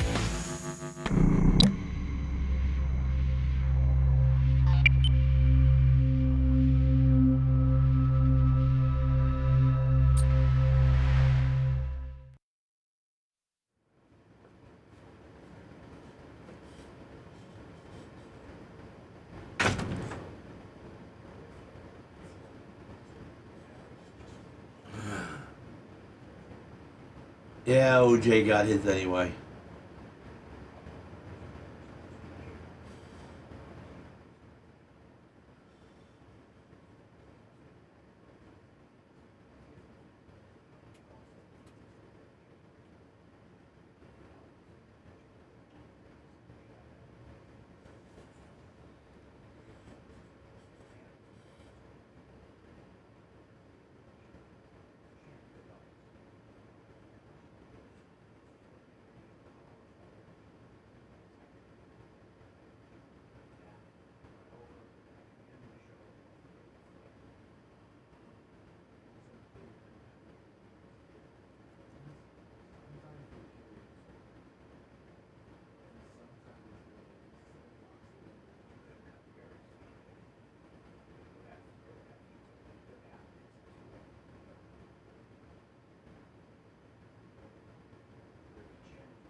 Venmo, PayPal, Cash App. I appreciate y'all.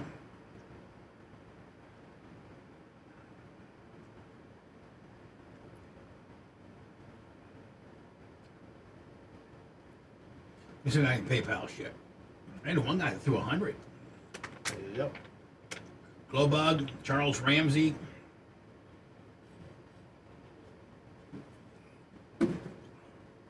Hot plans this weekend. TVs are then. No, I'm hoping grandbaby weekend, truthfully.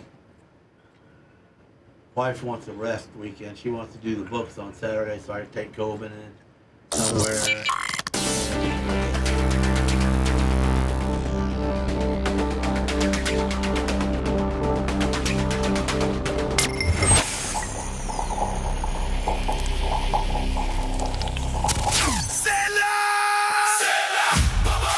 No matter what your emergency may be, a lockout, maybe you're in the ditch, dead battery, car wreck, car won't start, and you need it towed, one-stop shopping, my friends. It's Steps Towing. 800-330-8651. Or, of course, stepstowing.com. Steps has been family-owned and operated for over 60 years. Anything from a big semi-rotator rig to a regular wrecker to a flatbed willy, they got you. Steps Towing. Tell them Bubba Army. It's Bubba.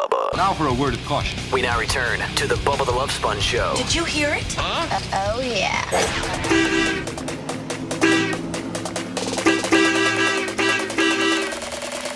Johnny K. Woo! 100. I just off the cuff mentioned PayPal, Venmo, Cash App during the hot mic. Johnny K steps up with a Benjamin Franklin Run Wild. Thanks for the coins. Thank you, Johnny K, the steel slinging madman. I'll see you in August, my friend. Now, this next story asks you in question form, and my answer is hell yeah. Now, we know how the numbnut over there is going to answer. Let me tell you something. I'm going to throw a net out, and then I'm going to take all their eyeballs out, and then I'm going to spray with bear spray. Then I'm going to take the hot grease out of the fries and throw on them. We all know Gene's tactics. He likes to take the eyeballs out, ladies and gentlemen. The fight's over. Should drivers be allowed to drive through crowds if they feel like their life is in danger? Let me take this one step further.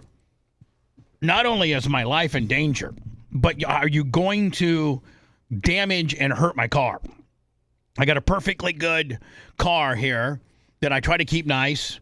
If you're a consumer, you try to keep it nice. I think this is a maybe a Toyota pickup truck or a neat so it's this vehicle right here, Gene. I don't know if it's this vehicle or this vehicle. Well, that's a Toyota, the one to the left right there. Yeah, that's and so Tacoma. I think this is a Black Lives Matter protest. Now, if you want to protest Black Lives Matter or just run over a white person with the black ones, death to Palestine. Whatever river to the sea, whatever your message, which may be wrong or right, but there is no wrong or right message in our great country. You can say whatever you want pretty much, and you can organize peacefully and protest whatever you want. But you cannot fundamentally be in the public roadway. You just can't.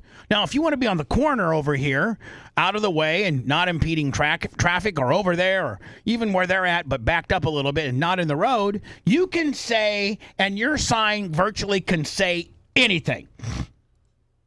In fact, one of the greatest pictures to show our First Amendment free speech ability is back in the 60s when they were having the racial riots of Birmingham and the South with blacks and whites.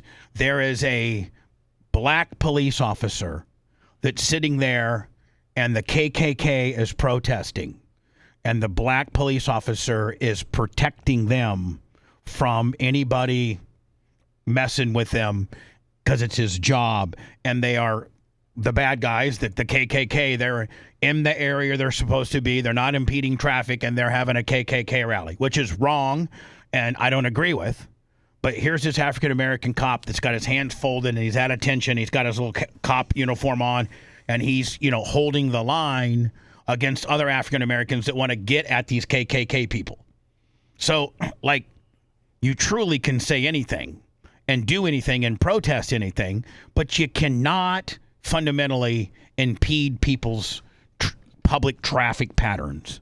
And I'm just telling you, I got a nice truck. Gene, you got a nice truck.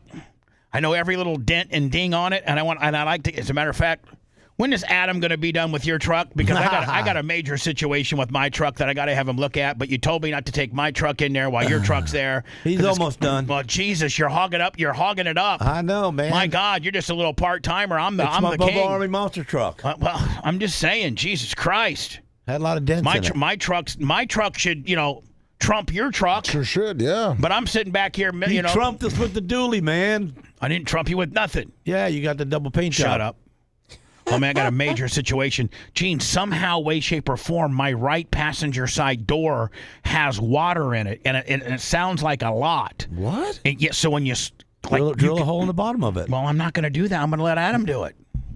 Well, you got a gun. Just drill a little tiny hole. Put some silicone over it if you want to put silicone back over it. Don't I need to find what's the culprit? Yeah, it's probably the felt on the side of the window. Or it might be that accessory light package bar that I put up top. Oh, well, there you go. Drill a hole in something and see if you get a leak. Yeah, that's what we'll do. Well, or Adam can do it. It's got a few nicks and dings, and he's got to take care of it. Pull it back off and silicone it good. So here it is, man. I'm telling you right now, if I'm in my F-150 that I love so very much, that my sister co-signed for me, I'm gassing it up, and I'm running you over. If I am in the road and I'm not on the sidewalk, and I'm actually in the road and you're in front of me, I'm sorry, I'm taking that charge.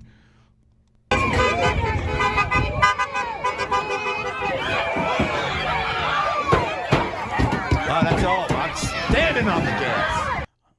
Hit my truck like that one time with that stick. Now watch him start damaging his truck. Yeah. And what is this poor guy driving guilty of? Nothing. Trying to get from point A to point B. I'm being assaulted right here. Maybe his family is in there. Maybe his kids are in there. Maybe his mom's in there. Maybe his wife's in there. Maybe his best friend's in there. Gas it up, bud. Right after that first hit. You can hear the first hit right here.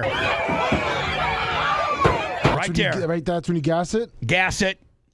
Gas it. I mean, technically, you could say that woman's trying to get in your doorknob. Yeah. That's the way you do it. That's the way you do it. And if you can see, man, he was within the traffic bound lines. He wasn't to the right here a little bit, trying to, like you would be, trying to pick him off. I'd beer him. Yeah. He's right in the traffic. Like here's the white line that divides the curb or the off-road portion to where the public roads are.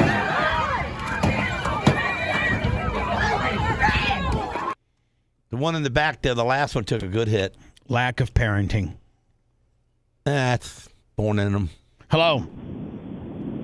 Hey, good morning. What's up, bud?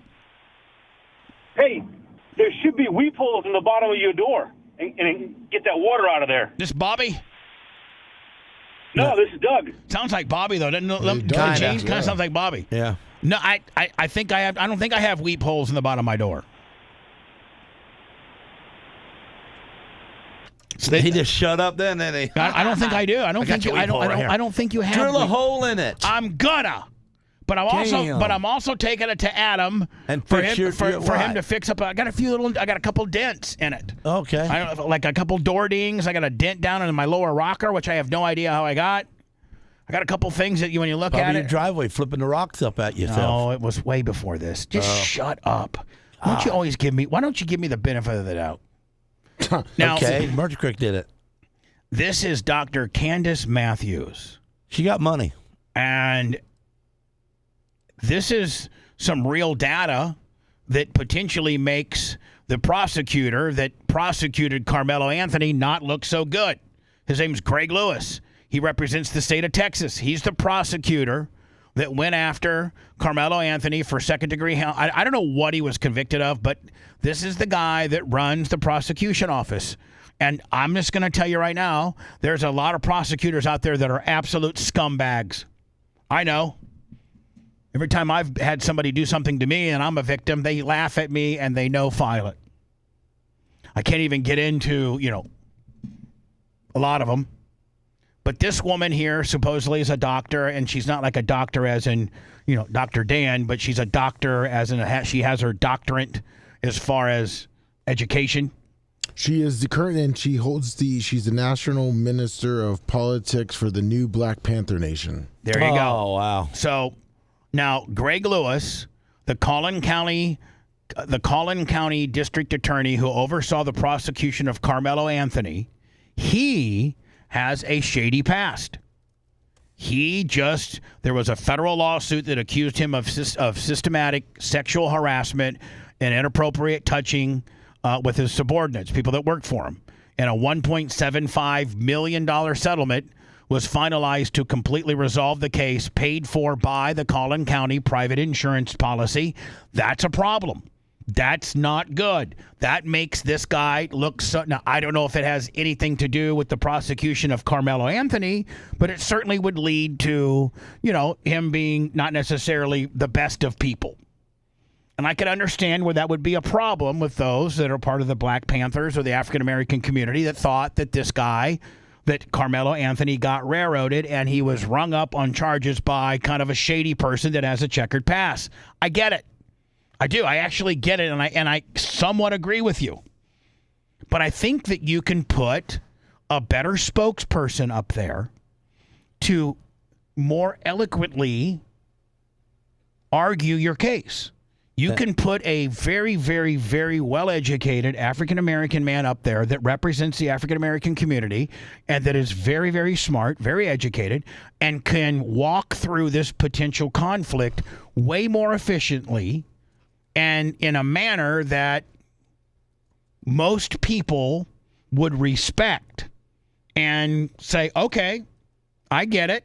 I don't know if that has anything to do with the outcome of this particular case, but the guy's got a checkered past. I don't like how the county nearly need to pay $2 million to make this go away. This guy, it was a federal sexual harassment and inappropriate touching lawsuit that obviously he was guilty of, because most guilty people don't settle, meaning like you only settle when you're guilty.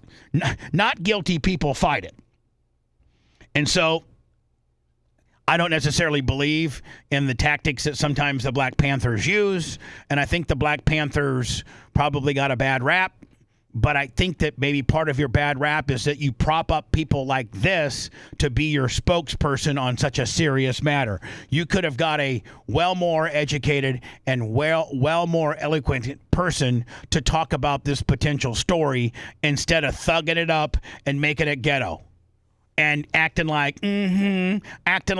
yes, you have some very important information. Yes, your research team unearthed something that people could potentially agree with your position on. Do you turn into a thug-ass ghetto bitch while you're trying to bring this topic up? No. You bring somebody that's educated and well-spoken to bring this particular situation up. How you brought this situation up only adds less credibility to your claim. I ain't come out here to play. Bring it on. I came out here since you over here want to call this boy a murderer. Then we're gonna take the covers off you. Ain't no way in hell that you need to be a damn DA with this foolishness. Foolishness. Did you know? Hold this, please. I got you. That there is a 75-page. I almost feel like it's a bit on Saturday Night Live. Yeah, no kidding. I almost feel like it's like a bit, like a comedic bit. This woman is so over the top, so ghetto. And it's really, really kind of an important document. It's an important ruling. The guy that was the head prosecutor for the person that you think is innocent just settled a $1.75 million federal sexual harassment bad touching lawsuit. I think that's in play to talk about. That's something people probably didn't know. I think you could better position this, though, make it less ghetto and make it far more believable. Federal lawsuit for sexual harassment of the DA that was saying that Carmelo Anthony is a murderer. Well, you need to. Well, Carmelo Anthony what is has sex got to do with a murder case? He is a murderer. He is a murderer, and this guy did settle a federal lawsuit. This guy is kind of slippery and kind of a dirty. He's dirty. Yeah, inappropriate he's dirty. Touching. It's not cool. Now, that didn't have anything to do with the prosecution of this particular case. No. You found a smoking gun that you could potentially make a bigger issue, and it absolutely is right along the lines of you demand accountability. Yeah, but I think that you could find a far better person to present this case to the public. I think being ghetto and braggadocious and acting in this manner simply makes you look more desperate, Carmelo Anthony look as guilty as he is, and almost gives the prosecuting attorney a little bit of a pass just based on how you're presenting the facts. If you presented the facts more efficiently, less ghetto, I think these facts would be would stick potentially. And that Carmelo Anthony is a murderer, where you need to be a registered sex offender, sucker. Sucker. Let me read. I feel like, honest to God, I'm looking at a Chris Rock or like a David Chappelle skit.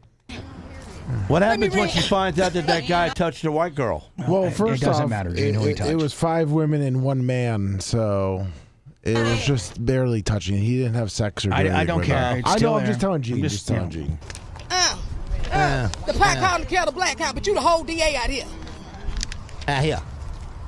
Oh, so you thought y'all was the only one that could go in PACES. And let me explain to you what PACES is. PACES is a federal lawsuit tracking website that you can type in any lawsuit, anybody's name, and it'll tell you if they've been part of any lawsuit federally. PACES is the database for federal lawsuits. See, we have a research. Pretty much I said. You don't know. That's nothing colder that you than the don't media. know. So let me go ahead and read a little bit of it, show you how disgusting this joker is. Joker. I can't read. After Jane Doe 1 refused defendant Willis, ain't that his name, Greg Willis? Oh, okay. Advances at the Galveston TDCAA conference, he treated her quite differently in the workplace. He began demeaning and berating her. In one closed-door meeting, he told her, "You think like a child, and I would treat you like a child." Defendant Willis likely appreciated the gender slurring that is implicit in a male supervisor telling a female employee that she thinks like a child. Oh, wait a minute, it gets better. Hold on.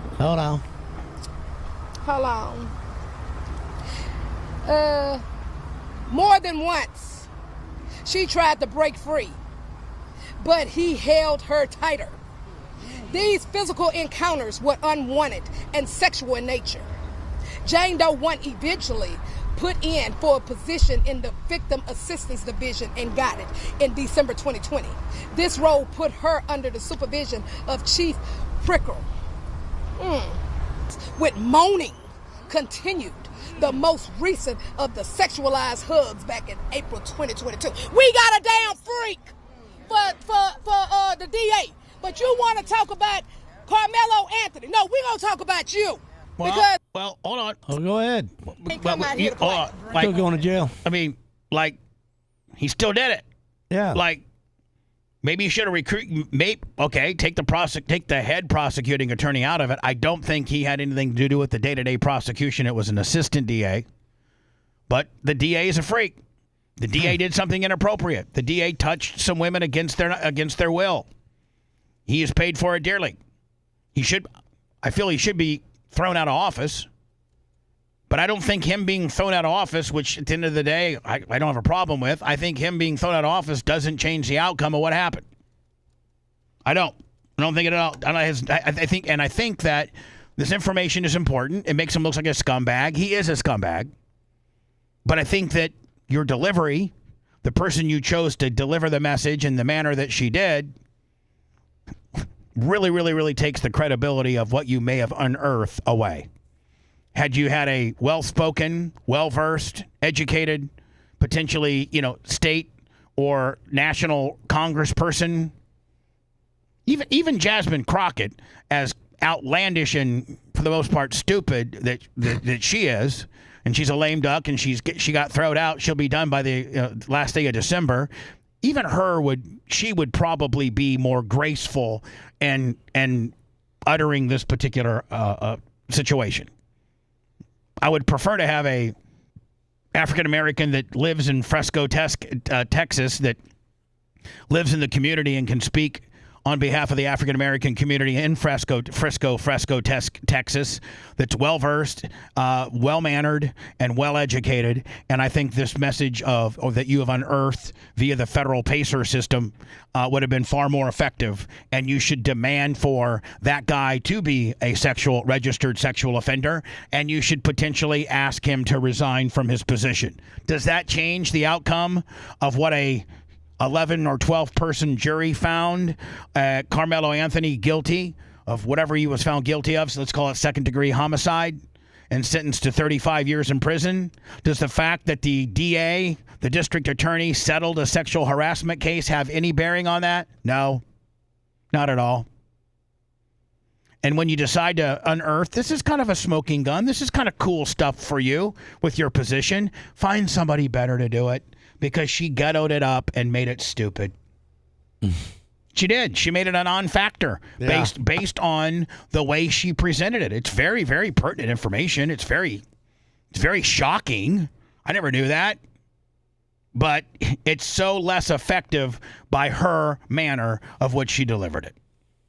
When I return, I'm tired of African American lawmakers demanding reparations. I'm tired of it. I'm tired of it. Nobody that I know, nobody that's related to me, nobody that my mom knows, or my dad knows, or my mom's mom, or my mom's mom's mom's mom's mom, or my dad's dad's dad's dad's dad owned slaves. Our family come from Poland. I don't believe in slaves. Know nothing. I don't believe in slaves, but we're not the only country to have slaves. And in fact, Poland didn't have them. We were too stupid to know how to use them. In fact, there's been more white people enslaved globally than African Americans. I need some reputation. I need some reputations. It's not called, it's called reparations. Oh, I need some of them too. It's not what you think. What? Since when? Actually, it's much less. Much less. Bubba the Love Sponge Show returns after these words.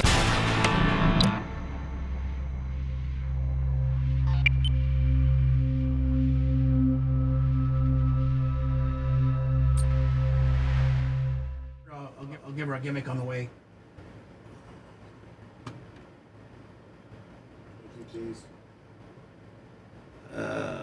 Thank you, Tease.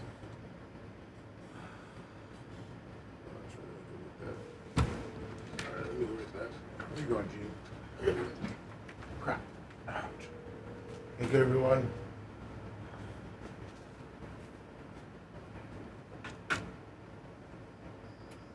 So was she standing there waiting on it?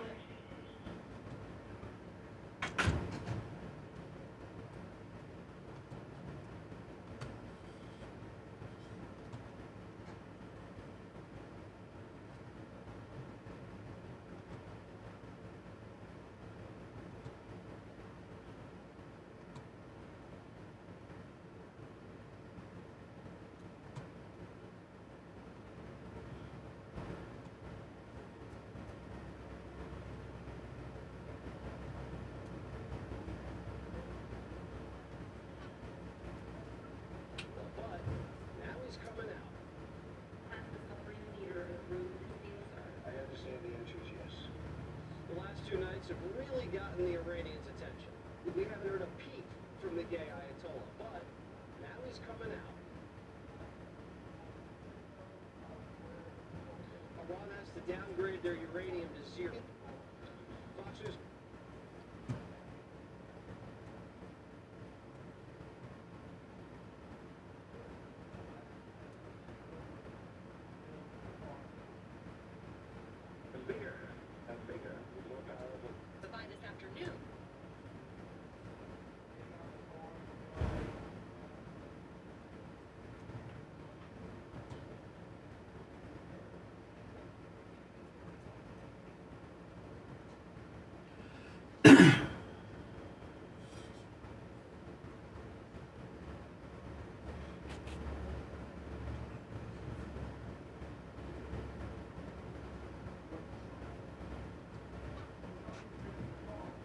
Thank you, Tease. I'll come back with you, babe.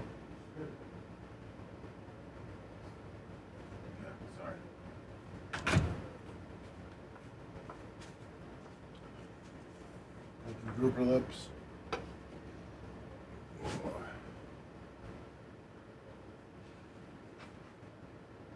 What's up, Tony Shaky?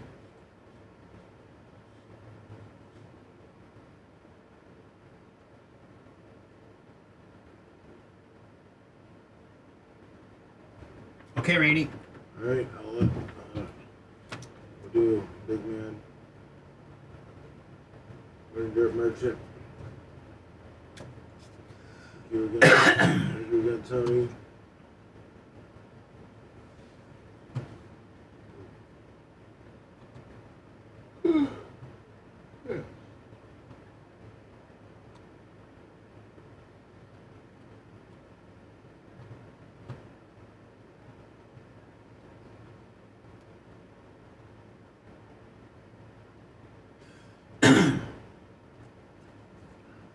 You should have played that on the show, huh?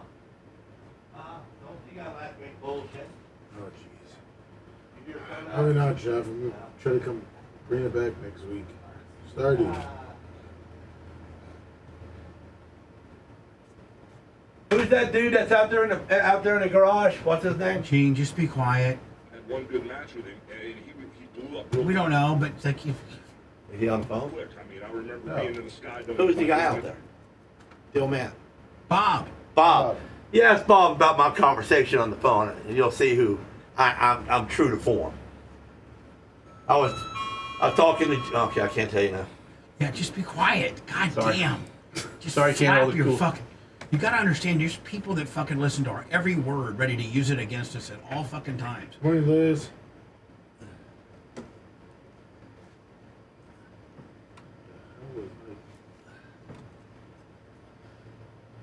God damn.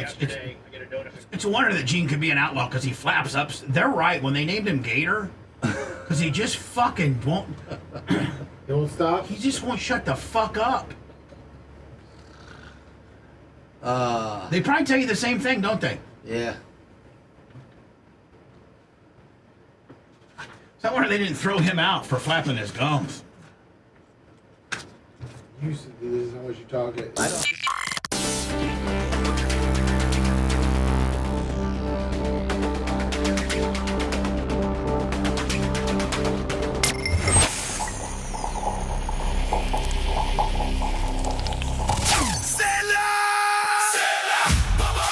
Crystal Harley is your official Harley-Davidson dealer for the Nature Coast. Crystal Harley-Davidson has the best selection of new and pre-owned motorcycles, as well as official HD merchandise and parts, live bands, food, and beer every weekend. Crystal Harley continues to recognize and support active duty military, first responders, and veterans. HD Hero customers receive an extra $500 Hero cash on select new motorcycles. Rates as low as 1.99% with zero down for qualified customers on select new Harley-Davidson motorcycles. $1,000 in trade assistance on select touring and softail motorcycles for the entire month of April. Don't know how to ride? No problem. Learn to ride. Sign up today for the Crystal Harley-Davidson Rider Academy. When you roll up in there, make sure you tell them Bubba Army and receive a free helmet with motorcycle purchase. Their website is unbelievable. Check the new and pre-owned inventory right there online at crystalharley.com. Always tell them Bubba Army. Bubba the Love Sponge. It is.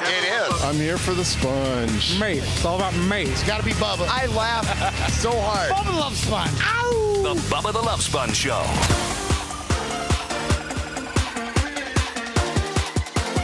Tease. 100 big large. Woo! Thank you, Tease. Love her. And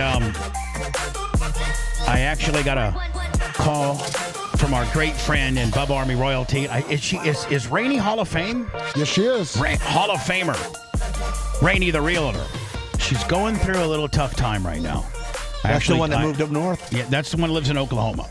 Oh. And she's a realtor, and she has a 12-year-old she's trying to raise. She's just, I don't know if Rainey's married or not. Is she married? Yes, she is. Yeah, married, and just a great person. She's going through a little bit of a tough time right now. I was talking to her, and she's like, I'm in a really sad place right now. She was actually crying, and I was like, Rainey, just get a hold of yourself. It's going to be okay. You're loved and respected by so many. The Bubba Army loves you. We're here for you in any way, shape, or form we can be. And please don't be down on yourself. And she said, tomorrow when I'm headed into the Reeler office, there's one thing that you say that you haven't said in a long, long time, and it makes me laugh every time you say it. And I haven't said it in a long time because I've really not applied it. What, last year you're fired? No, Jesus. I mean, he just ruins everything. Like, I'm going somewhere with this, and he just chimes. God, poor Sarah. My Lord, dealing with this nonstop. All right, get back to Rainey because I feel bad for her too. Yeah, exactly. You should. She's going through hell right now. Why? And I love her. And if she wants to disclose what's going on, she will. I think she needs some. There's some test results that are coming out on Tuesday that'll give her a better understanding as to. Oh, she ain't feeling good. No, yeah, there's something health-wise related, and it's in it, and it sucks. It's really horrible. But she's going to get through it. It's very survivable, and she's going to get through it. And we love her, and Bubba Army loves her, and Rainey. I'm a spokesperson for everybody here, and if you need any of us in any way, shape, or form, don't hesitate to ask. So, Lummy, in order to say the line that she loves me to say that makes her laugh, even if I actually said it yesterday. She goes, when I'm going to work tomorrow, if you could just say this one thing, it always makes me feel. Shut up! God damn it, Gene! I'm getting there. I gotta set it up. Let me hit him. Okay. Let me hit him. Gene, That's the old Bubba he didn't tell you to hit me. Yeah, he did. Oh, you did? Hit him. I hit him. He barely did. Yeah, no, he knows. He knows how to play the game. He knows that you're strapped. Yeah, Gene, I'm not gonna come over there and sock you. Yeah. He barely did. So he knows. He knows how to play the game. So he helps me out. Let me. I got. In order to do what she wants me to do, and I'm going to do anything any Rainey ever wants, and then I have to play something because it's an infamous saying that I say, but I have to be doing a certain act to be able to say it. So let me. One of our hottest clips that we've had in a while is me telling Linda Hogan to be careful. This one right here. Yesterday, I get a notification that Linda Hogan had made a comment about this particular. Let me. Do you know what this is? Yes. Watch me, watch myself. Watch me, watch myself. I said it wrong. I even messed it up the first time. Watch me, watch myself. Get a break that I talked about March 31st of 2025. So this is an example of me watching myself. Watch me, watch myself. There you go, Rainey. I hope you get better, sweetie. And we're thinking about you. And you will. You'll get through this. Man, Greg Gutfeld, I don't like to play a lot of Fox News. It really, really sometimes is borderline propaganda. I agree I agree more with Fox News than I disagree. But it's just a huge Trump propaganda machine too. And listen, I'm all for the president. I hope indeed what they're saying in this case is true, and that is that this thing's damn near over. And I'll play Jesse Waters next, as in late last night, Trump says that the Supreme Ayatollah or the Supreme Leader has agreed after our one night of unbelievable bombing. We were supposed to start bombing again last night. Supposedly the Supreme Leader called up Trump or sent word to him, and I think we're closer than we've ever been to them saying uncle. And J.D. Vance is flying over there right now. Yeah, J.D. Vance is en route to over there. And supposedly it's done. But Greg Gutfeld broke down this Crockett. I'm sorry. What's her name? Jasmine Crockett, yes. The Congress lady who has to leave office December 31st as she got beat. Dumb bitch went to decide to go be a senator. You should have just stayed in your congressional lane. You would have been okay. I do think congressional redistricting got her a little bit. And she's just stupid. Like, she's the biggest race baiter ever. Her and AOC and that Omar bitch and that Maxine Waters, they're all just a bunch of race baiters. And Greg Gutfeld talks about Jasmine Crockett got on here. We played it yesterday. I don't have to play it again today, where she was ignorant. Absolutely, especially coming from a position of, when you're a U.S. congressperson, you're pretty powerful. You're one of the top 600 people in our country. Senators, there's only 100. Each state gets 2. That's really powerful. And then congressionally, I think there's 534 or something, Lummy? Something like that? Yeah. 439. It's a lot. But, that's, goes president.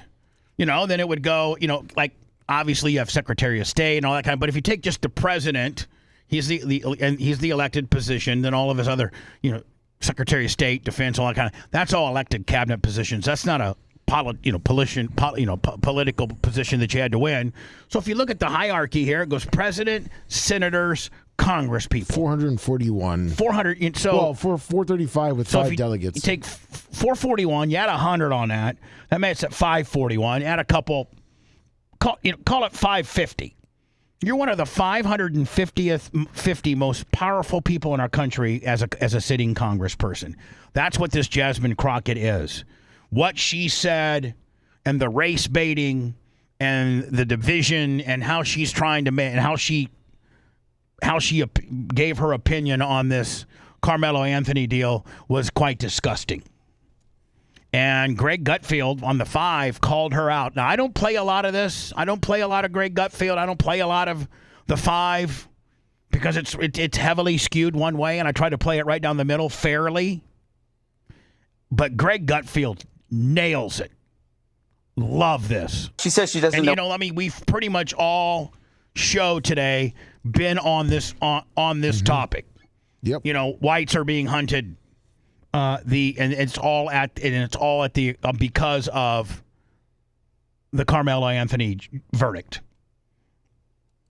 She says she doesn't know what it's like. We don't know. We don't know what it's like to be a black woman, and that's true. But she doesn't know what it's like to be a white man like me. I can't afford to be as stupid as she is. Like, I have to try harder because I'm going to be called all sorts of names, but she can say whatever she wants. And it's true. She can say anything and it's in bounds, but as a white male that's in the media, you've got to really be careful on what you say. Because, man, that cancellation notice comes pretty quickly. She said, what if it were a white teen who stabbed a black kid? Oh, it would be different. She's right. I will tell you, she's pretty easy on the eyes. There would be riots, there would be looting, there would be murals, there would be marches, there would be corporate virtue signaling, quiet moments in the quad, politicians. And Greg Gutfeld's right. Had this been a white guy, a white teen that killed a black teen, all of what he just said would be happening. Keeping celebrity videos. I am Carmelo Anthony. We would kneel. Nancy Pelosi would wear a scarf. If this were in reverse, they would George Floyd the crap out of it. Fact is, we have an incredibly low bar for black leftist commentary. If any white person said that stuff about the murder of a black kid, it would be the apocalypse. But on the left, every heartless bozo gets a hall pass. The weird thing about it is, we're in a situation... And all the stories we played today, if you were to reverse what the racial makeup was, and it was white people that were beating if 4 white dudes beat up a black guy and kicked him 6 times in the face, they would have already gotten them, and they would have been a federal hate crime. All the streets would have been painted. And where you can talk about justifiable homicide when you're dealing with whiteness. And it's because we have created a filter of historical oppression that you could be innocent, but you represent something. So I look at you as a totem, I guess, for all the guilt. And because our society is evil and racist and bigoted, the stakes are life and death. So when I am confronted with a white person, I can stab you. That is what she is saying. She's not saying oh, he's innocent. She's not saying he's innocent and he's guilty. She's saying it's okay. Justified. It's justified. And this is when you are seeing behavior, and maybe it's my algorithm, but you see a lot of fights where there are people who do not know how to manage their emotions when it comes to conflict.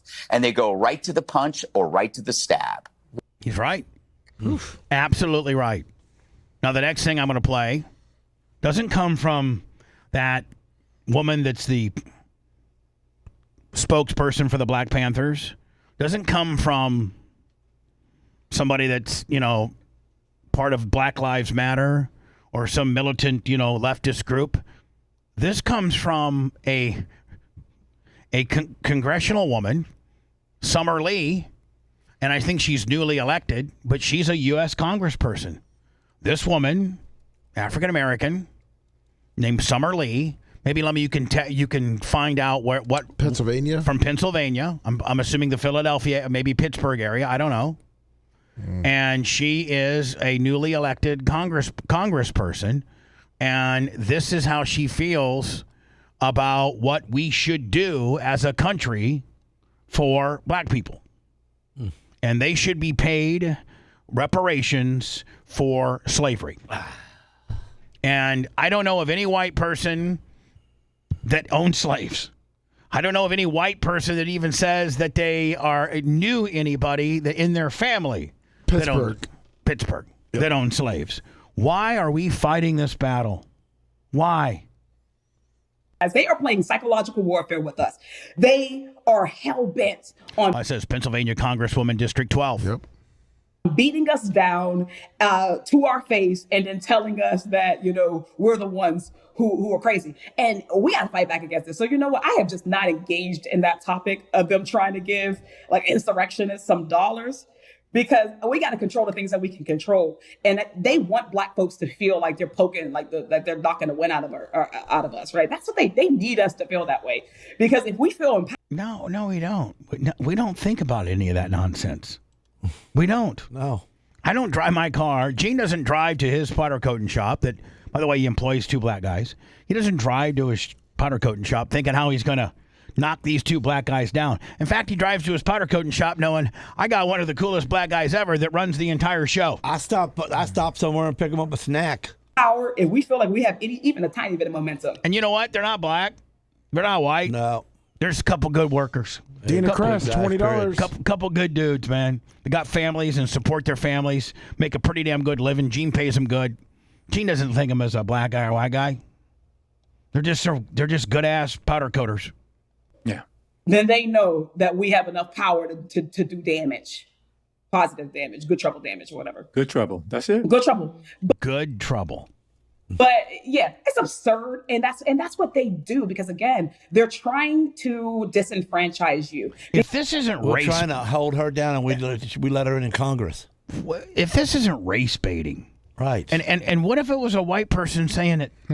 Because if you believe that you're never going to get reparations from your... Be like, man, all blacks want to do is just try to poke us and keep us down and talk bad about us and make examples out of us and think that one bad white guy represents the entire... That somebody back in 1850 in Georgia, in North Carolina, and let's not forget that half of the states... I'm from Indiana. Slavery was never illegal in Indiana. There's a lot of New York. There's a lot of people, New England. There's a lot of people that come from states that never had slavery. There was never slavery in Indiana. There were people that were part of the Union were fighting for African Americans to not be slaves anymore. So does any African American ever take into consideration that maybe your heritage comes from a state that slavery was not legal and your ancestors actually fought for them to be free? How about that? Have you ever thought about that? Oh, you're from where? Indiana? Yeah. Oh, no. As a matter of fact, Abraham Lincoln spent some time. He was born in Illinois, but he actually spent some time in Indiana. You mean Abraham Lincoln, the guy who wrote the Emancipation Proclamation? Conception. The National Conception. Yeah, that's what Abraham Lincoln wrote. Was the National Conception, 75,000 years from now. Yep, we freed the slaves. So when you sit here and ask for slavery reparations, what about us who I can tell you there's actually a guy, and everybody can look it up, and I'm related to him, and his name was Johnny Clem. And he was the youngest person ever to be a Union soldier. He started to be... Really? And he was a drummer boy. And he went on to be like a general. He made it through the war? He made it through the war. His name's Johnny Clem. Somebody, he's right up front. Somebody Google it. And I did the ancestry, the 23andMe ancestry deal. And I'm related to Johnny Clem. And Johnny Clem, does he come up, Lummy? I'm waiting for it to. Johnny Clem was, if you put drummer boy or Johnny Clem Union Army, he was part of the Union Army. And he started out like he lied about his age, and once they found out about his age, they let him keep going through. And he rose to the rank of, sergeant. He rose to at age 9, his mother died. And what's his name?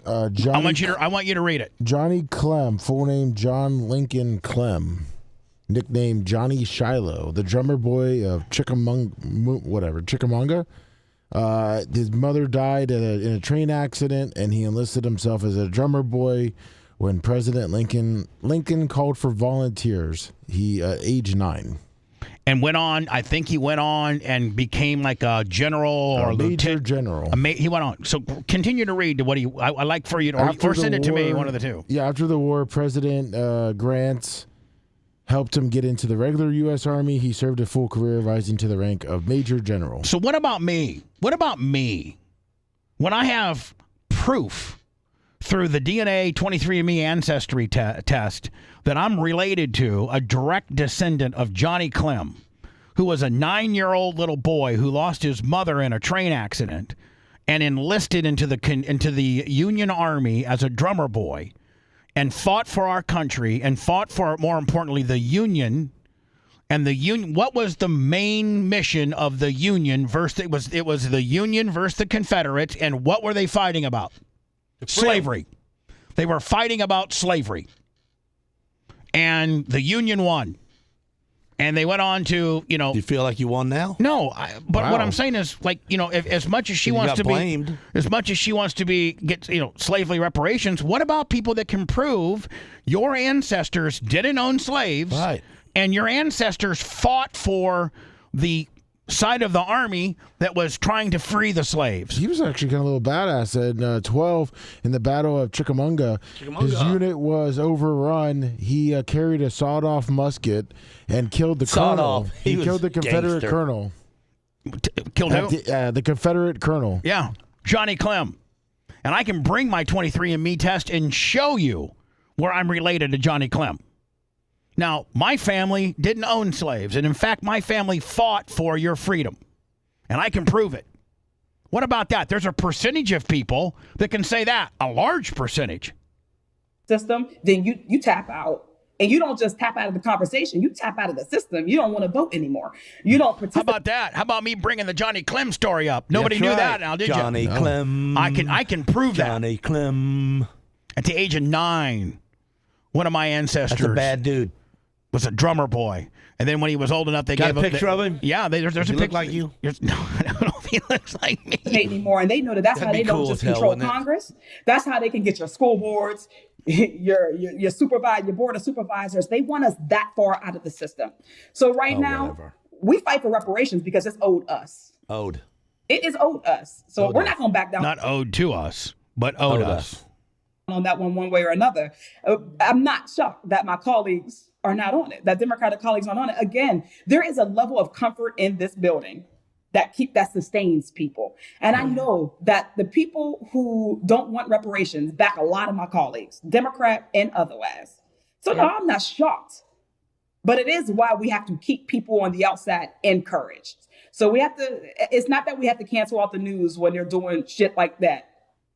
We can't cancel out the news. Like, we got to live in reality. But we have to counterbalance that with our plan, our organizing plan, with how we're going to build this coalition, who we're working with to move the needle on this. I sent you a picture of Johnny Clem. All right, I want to see that. There's Johnny Clem. That's a dude, bro. That's a dude, man. That's a dude. That's a guy at the age of what? How old was he when he had a sawed-off musket and he killed the Colonel General? 12, and he was injured twice and captured before he was 13. Johnny Clem. Man. And you know what? That's my relation. And that's how my family feels about slavery. Right through Johnny Clem. Got the same last name and everything. He got the and you know what, Gene? This isn't like some kind of, hand-me-down story throughout my family. I researched it. Look at the stripes on his arms. They're bigger than his arms. Poor little dude. Johnny Clem. Johnny Clem. Nobody thought I was going to bring that guy, man. Nobody thought I was going to bring 12 the years old. Nobody thought I had the Johnny Clem Trump card now, do you? Nope. So when people start yip-yoing about slavery reparations, I'm going to say, you know what? I'm a direct descendant of Johnny Clem. Johnny Clem was a 9-year-old who joined the Union Army as a drummer boy, and by the age of 13 was given a musket and killed in one of the very important battles, killed the actual leader, and went on to have a full-blown military career once we became the United States of America. And my descendant, Johnny Clem, was fighting for your freedom. That's right. And the Clems are my friends, and they gave me immunity. The Clems are my friends. Alert Trump. So supposedly last night, the Supreme Leader called Trump up and said, "Okay, Uncle. Nuh-uh. Send over J.D. Vance. I'm ready to sign something." Yep, that's what they're reporting. It. That's why we didn't bomb them last night. Just called off strikes in Iran at the last second and has announced all parties have agreed to final points of a deal. Okay. Now listen. Would everybody agree? Like Trump, Trump, if you say what you just said, there's no going back. Like there's no more 14 more days from here. No. There's no more. Let's give them a ceasefire because they don't know what to do. I think, man, your back is against the wall, and this has to be the final resolution. You got J.D. Vance on a plane headed that way, and you said you had this press conference yesterday afternoon. Made a great settlement of the war with Iran, and we're going to be subject to finalization of documents, which should get done over the next few days. Now, a few days is like Tuesday at the latest. Right. Like, if we're talking about this next Friday with Lasker, this is just No another way. bunch of nonsense. Drop a nuke. Probably have a signing maybe in Europe. Trump told the Post a deal is pretty much wrapped up, and top brass in Iran have approved a draft agreement. The terms extend the ceasefire, immediately reopen the strait, and in 60 days, Iran has to downgrade their uranium to 0. We don't lift the blockade until the uranium's vaporized. And we don't... Now, again, this is some pretty strong, specific language. Yeah, it is. ...freeze any of their money until they behave. For weeks, we haven't heard a peep from the gay Ayatollah, but... I should maybe do a Johnny Clem t-shirt. You should. Johnny Clem. Johnny Clem. Now he's coming out. Here we go. So the Supreme Leader came out yesterday and said this. Has the Supreme Leader approved this deal, sir? I understand the answer is yes. I mean, Gene, at this point, man, there is no more. No more. Like, going we back. need, Come on. The last two nights have really gotten the Iranians' attention. The USS Michael Murphy launched dozens of Tomahawk missiles, hitting Iranian surveillance, communication systems, and air defenses along the southern coastline. These were the most ferocious and devastating airstrikes since we ended major combat operations in April. Tonight was going to be even worse. We were hitting them very hard for the last 3 days. We're going to hit them even. And that's what, just like I said, what was going to make them finally step up was really, really start turning the bombing up. That's what got their attention. Not a ceasefire, but engagement. Making them pay. Knocking stuff down. Burning up bridges. Killing people. Been harder tonight. They knew that. We told them exactly what we were going to do. We explained it exactly because they had no Navy. They had no Air Force. They had any weapons of detection. They had nothing. And so we could tell them exactly what there wasn't a thing they could have done about it. It wasn't just these airstrikes that put the pressure on. The president warned Iran he would just keep bombing them every night until they signed. And I'm just going to bomb you every night. It's going to be like a thing for me every night. Like when I get done with my job, I'm going to go into the war room at 8 o'clock and we're just going to bomb. It's pretty fun, actually. Pretty fun. Flirted openly on Fox and Friends about seizing Karg Island. Reports say the combination of airstrikes and Trump's saber rattling really unsettled the enemy and forced them to agree to terms. And one of the most embarrassing revelations for the Iranians was Trump disclosing that the U.S. Navy has been conducting Operation Freedom in secret, finessing dozens of tankers out of the strait right under Iran's nose. Because without radar, satellite, and comms, the enemy's deaf, dumb, and blind. Over the last month, we've been taking out ships, big ships, quietly at night. You guys didn't know that. Pretty cool, right? Pretty cool, right? He knows about more about ships than I do, but it's pretty cool. They turned off the lights.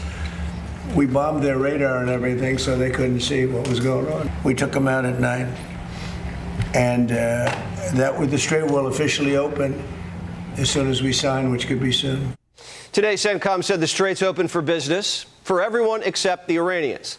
CENTCOM officially declaring the United States now controls the strait. Our forces disabled another blockade runner in the Gulf of Oman. A Guinea-flagged MT Javelier was trying to transport oil from Iran until one of our aircraft fired 2 Hellfire missiles straight through her engine room. The president told Fox last night that the mullahs called him, begging him to stop the strikes. They've taken a pounding like very few people could take, and they want to make the deal a lot more than I do. And we could have had it done the other way, I guess, but it would have taken longer. They got hit very hard recently, as you know, and I don't like to have to do things that way, but I felt it was necessary. Should have done them about a month ago that way, but whatever. It's a great deal. I mean, I've always said this needs to be done by July 4, and it looks like he's going to get it done. And I'm happy for him. I'm happy for our country. Lummy, I will tell you this: if this is any indication, oil futures right now are in the 80s, $86. You know, don't forget at one time they were 115. The highest they got was 115. Right now they're 86, down 2. So, you know, those people are far smarter than us, not just stupid, you know, it has a stupid little show. These people, the futures market is a $1 zillion market, and they usually know what's up before we do. For the United States and for the Middle East. Trump's been waiting at the negotiating table for 2 whole weeks. And now we're finally inches away from a deal. JD, he could be signing a memorandum of understanding in Europe this weekend. You know, Trump's got to be at the UFC fight. That's Has Iran committed to Here we go. not pursuing a nuclear weapon, or will there be more negotiations on that down the They line? will not have a nuclear weapon. They've agreed to that. There will be no, which is the whole reason, which is a big part of the reason. Is that maybe going the to be in your biggest. agreement, sir? They will not only not have, they will not purchase, develop in any way, any shape, in any way, shape, or form a nuclear weapon. They will not have a nuclear weapon. But we have been down this road before. Yep, that's why I'm glad Jesse's saying that. Because these stinky bastards that aren't afraid to die could literally tonight say, oh, no deal. We did not say that. Trump's lying. It's not over till it's over. Until we witness the dust being destroyed, anything can happen. But this time does feel different. Felt different for the market, too. Dow shot up 900 points. Oil fell into the 80s. Oh, let me just like I said. Yes. And administration sources tell Primetime this looks like it's it. Remember, the president's aiming for a great deal or no deal. And wouldn't it be nice if we could get one this weekend on the president's birthday? What do you wish yourself for your birthday? For my birthday. Well, I'll go a step bigger. Peace for the world, okay? Peace for the world. Middle East, yes. Peace for the whole world. Yeah. I mean, I'm pulling for the dude. But you can't say, we got to get it done. Like, I don't want to hear on Monday. I just want to let you know because, let me, what they do is they send some propaganda out where they didn't say what they said and he makes him look stupid. Like, this is it. This is like, if we don't get it done now, it's just not going to be good for anybody. Doug Clem's mistake, 25. Thank you, buddy. Well, at least he has his priorities in order. Great. What do we do with them now? The Bubba the Love Sponge Show returns after these words.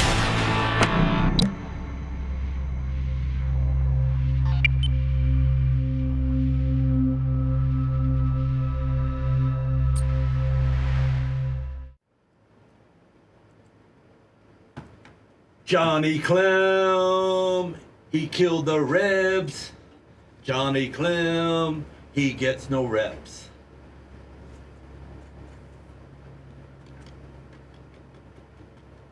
Sing it, Gene. Sing it. That's right, man. I'm going to be a rapper. Johnny Clem.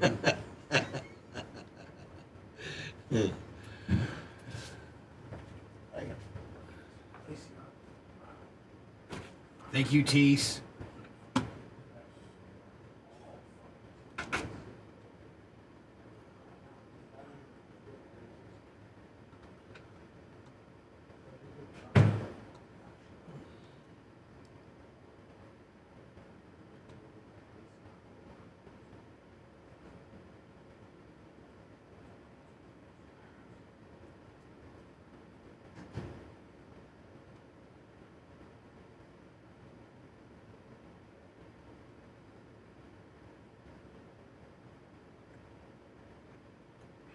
as it's facing charges of illegal drug trafficking and possession of cocaine, methamphetamines, and a number of controlled substances. But the most concerning allegation, sexual battery on a helpless victim, involves his now deceased girlfriend.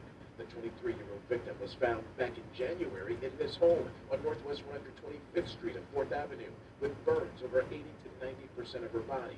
She died that day, and detectives later determined she had cocaine, fentanyl, ketamine, and methamphetamines in her system. Saw the victims being taken out. I saw everything, the CSI investigation, the whole investigation, warrants get served. It's definitely an intense process. Lopez was questioned but refused to let officers inside the property.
Here you go.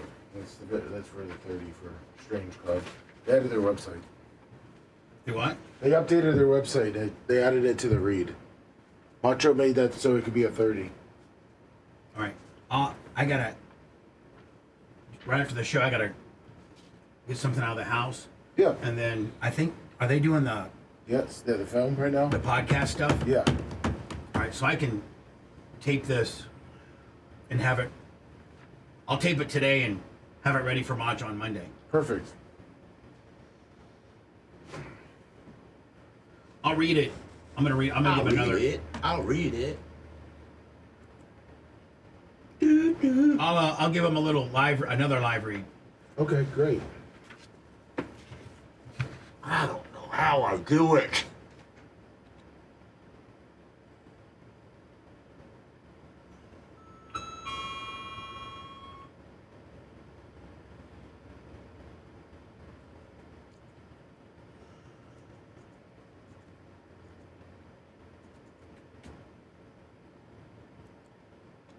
Barbecue Pitmaster, $2. Thank you.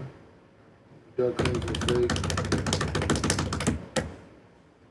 Drummer Boy, G. Drummer Boy. Drummer The drummer boy, man, he's cool. I think I'm gonna do a tribute car for him.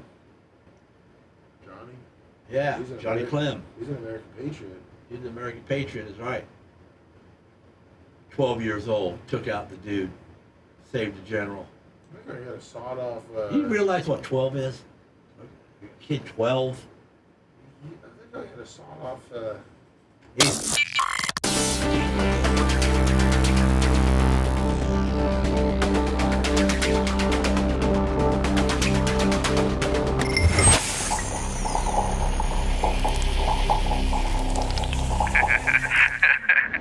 Bubba the Love Sponge Show, listener supported via PayPal, Venmo, and Cash App, all at the Bubba Army, now returns.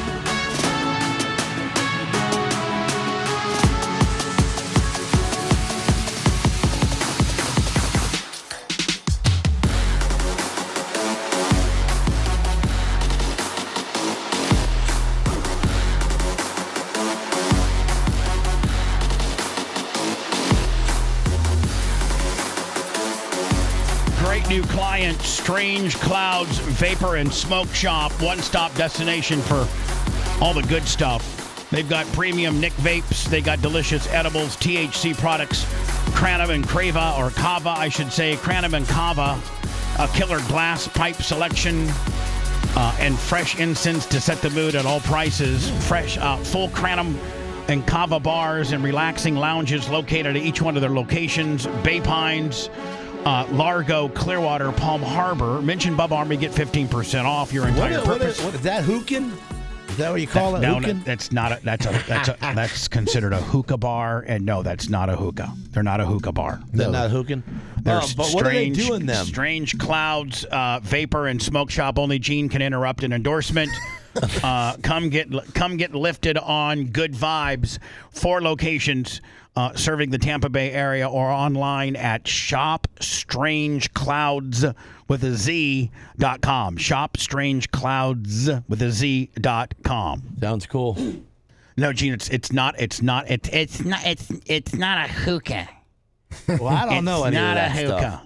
I'm gonna have to go there and visit and get to learn it. New York Democrats now are voting to erase the term mother or father. God's gonna step in and take us all out. It's insanity. While New Yorkers battle sky-high taxes, crime, failing schools, the state is obsessed with rewriting biology and the English language, where real parents don't need woke bureaucrats redefining them. This is absolutely nonsense. Wait till you hear this story. This is just absolute. No longer can they're voting, and it goes to the governor for her to sign, Kathy Hochul, whatever the hell her name is, that they're going to take out the term mom and dad. New York Democrats argue the words mother and father are outdated and need to be replaced with more inclusive terms under state law. All that's needed now is Governor Kathy Hochul's signature. So if Hochul approves, in New York's family court and in this is just unbelievable. Domestic and education law, a mother would be labeled as a gestating parent, a father as a non-gestating parent, and paternity proceedings to determine the child's father would be called parentage proceedings. The bill passed the state.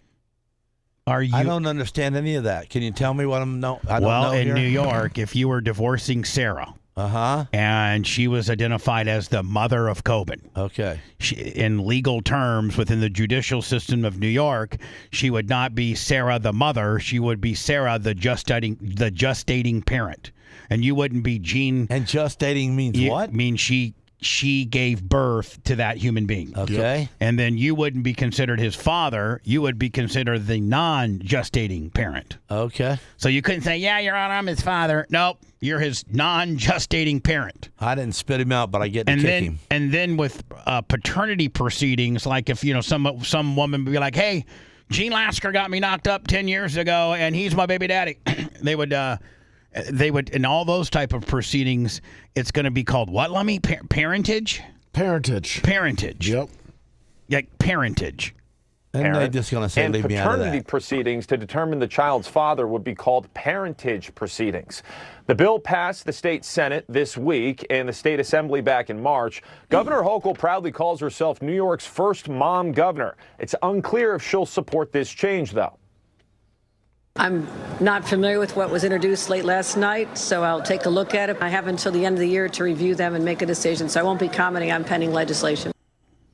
New York would join other states like Massachusetts, California, Connecticut, and Colorado to change the definition and wording of parents in the... How can you change what the word parent is?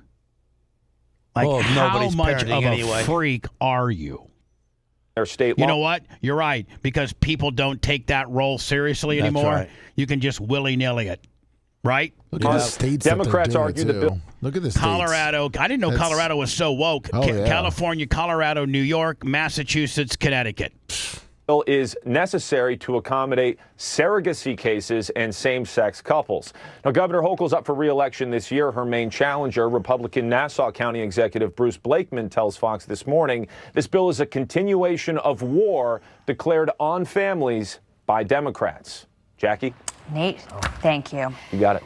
Hey, quick. I don't get it. I just don't get it, man. Disgusting. I'm not a father. I'm a non-gestating parent. So, Coven, you better start calling me not daddy If or you ain't father. calling me your father, you're going to call me king.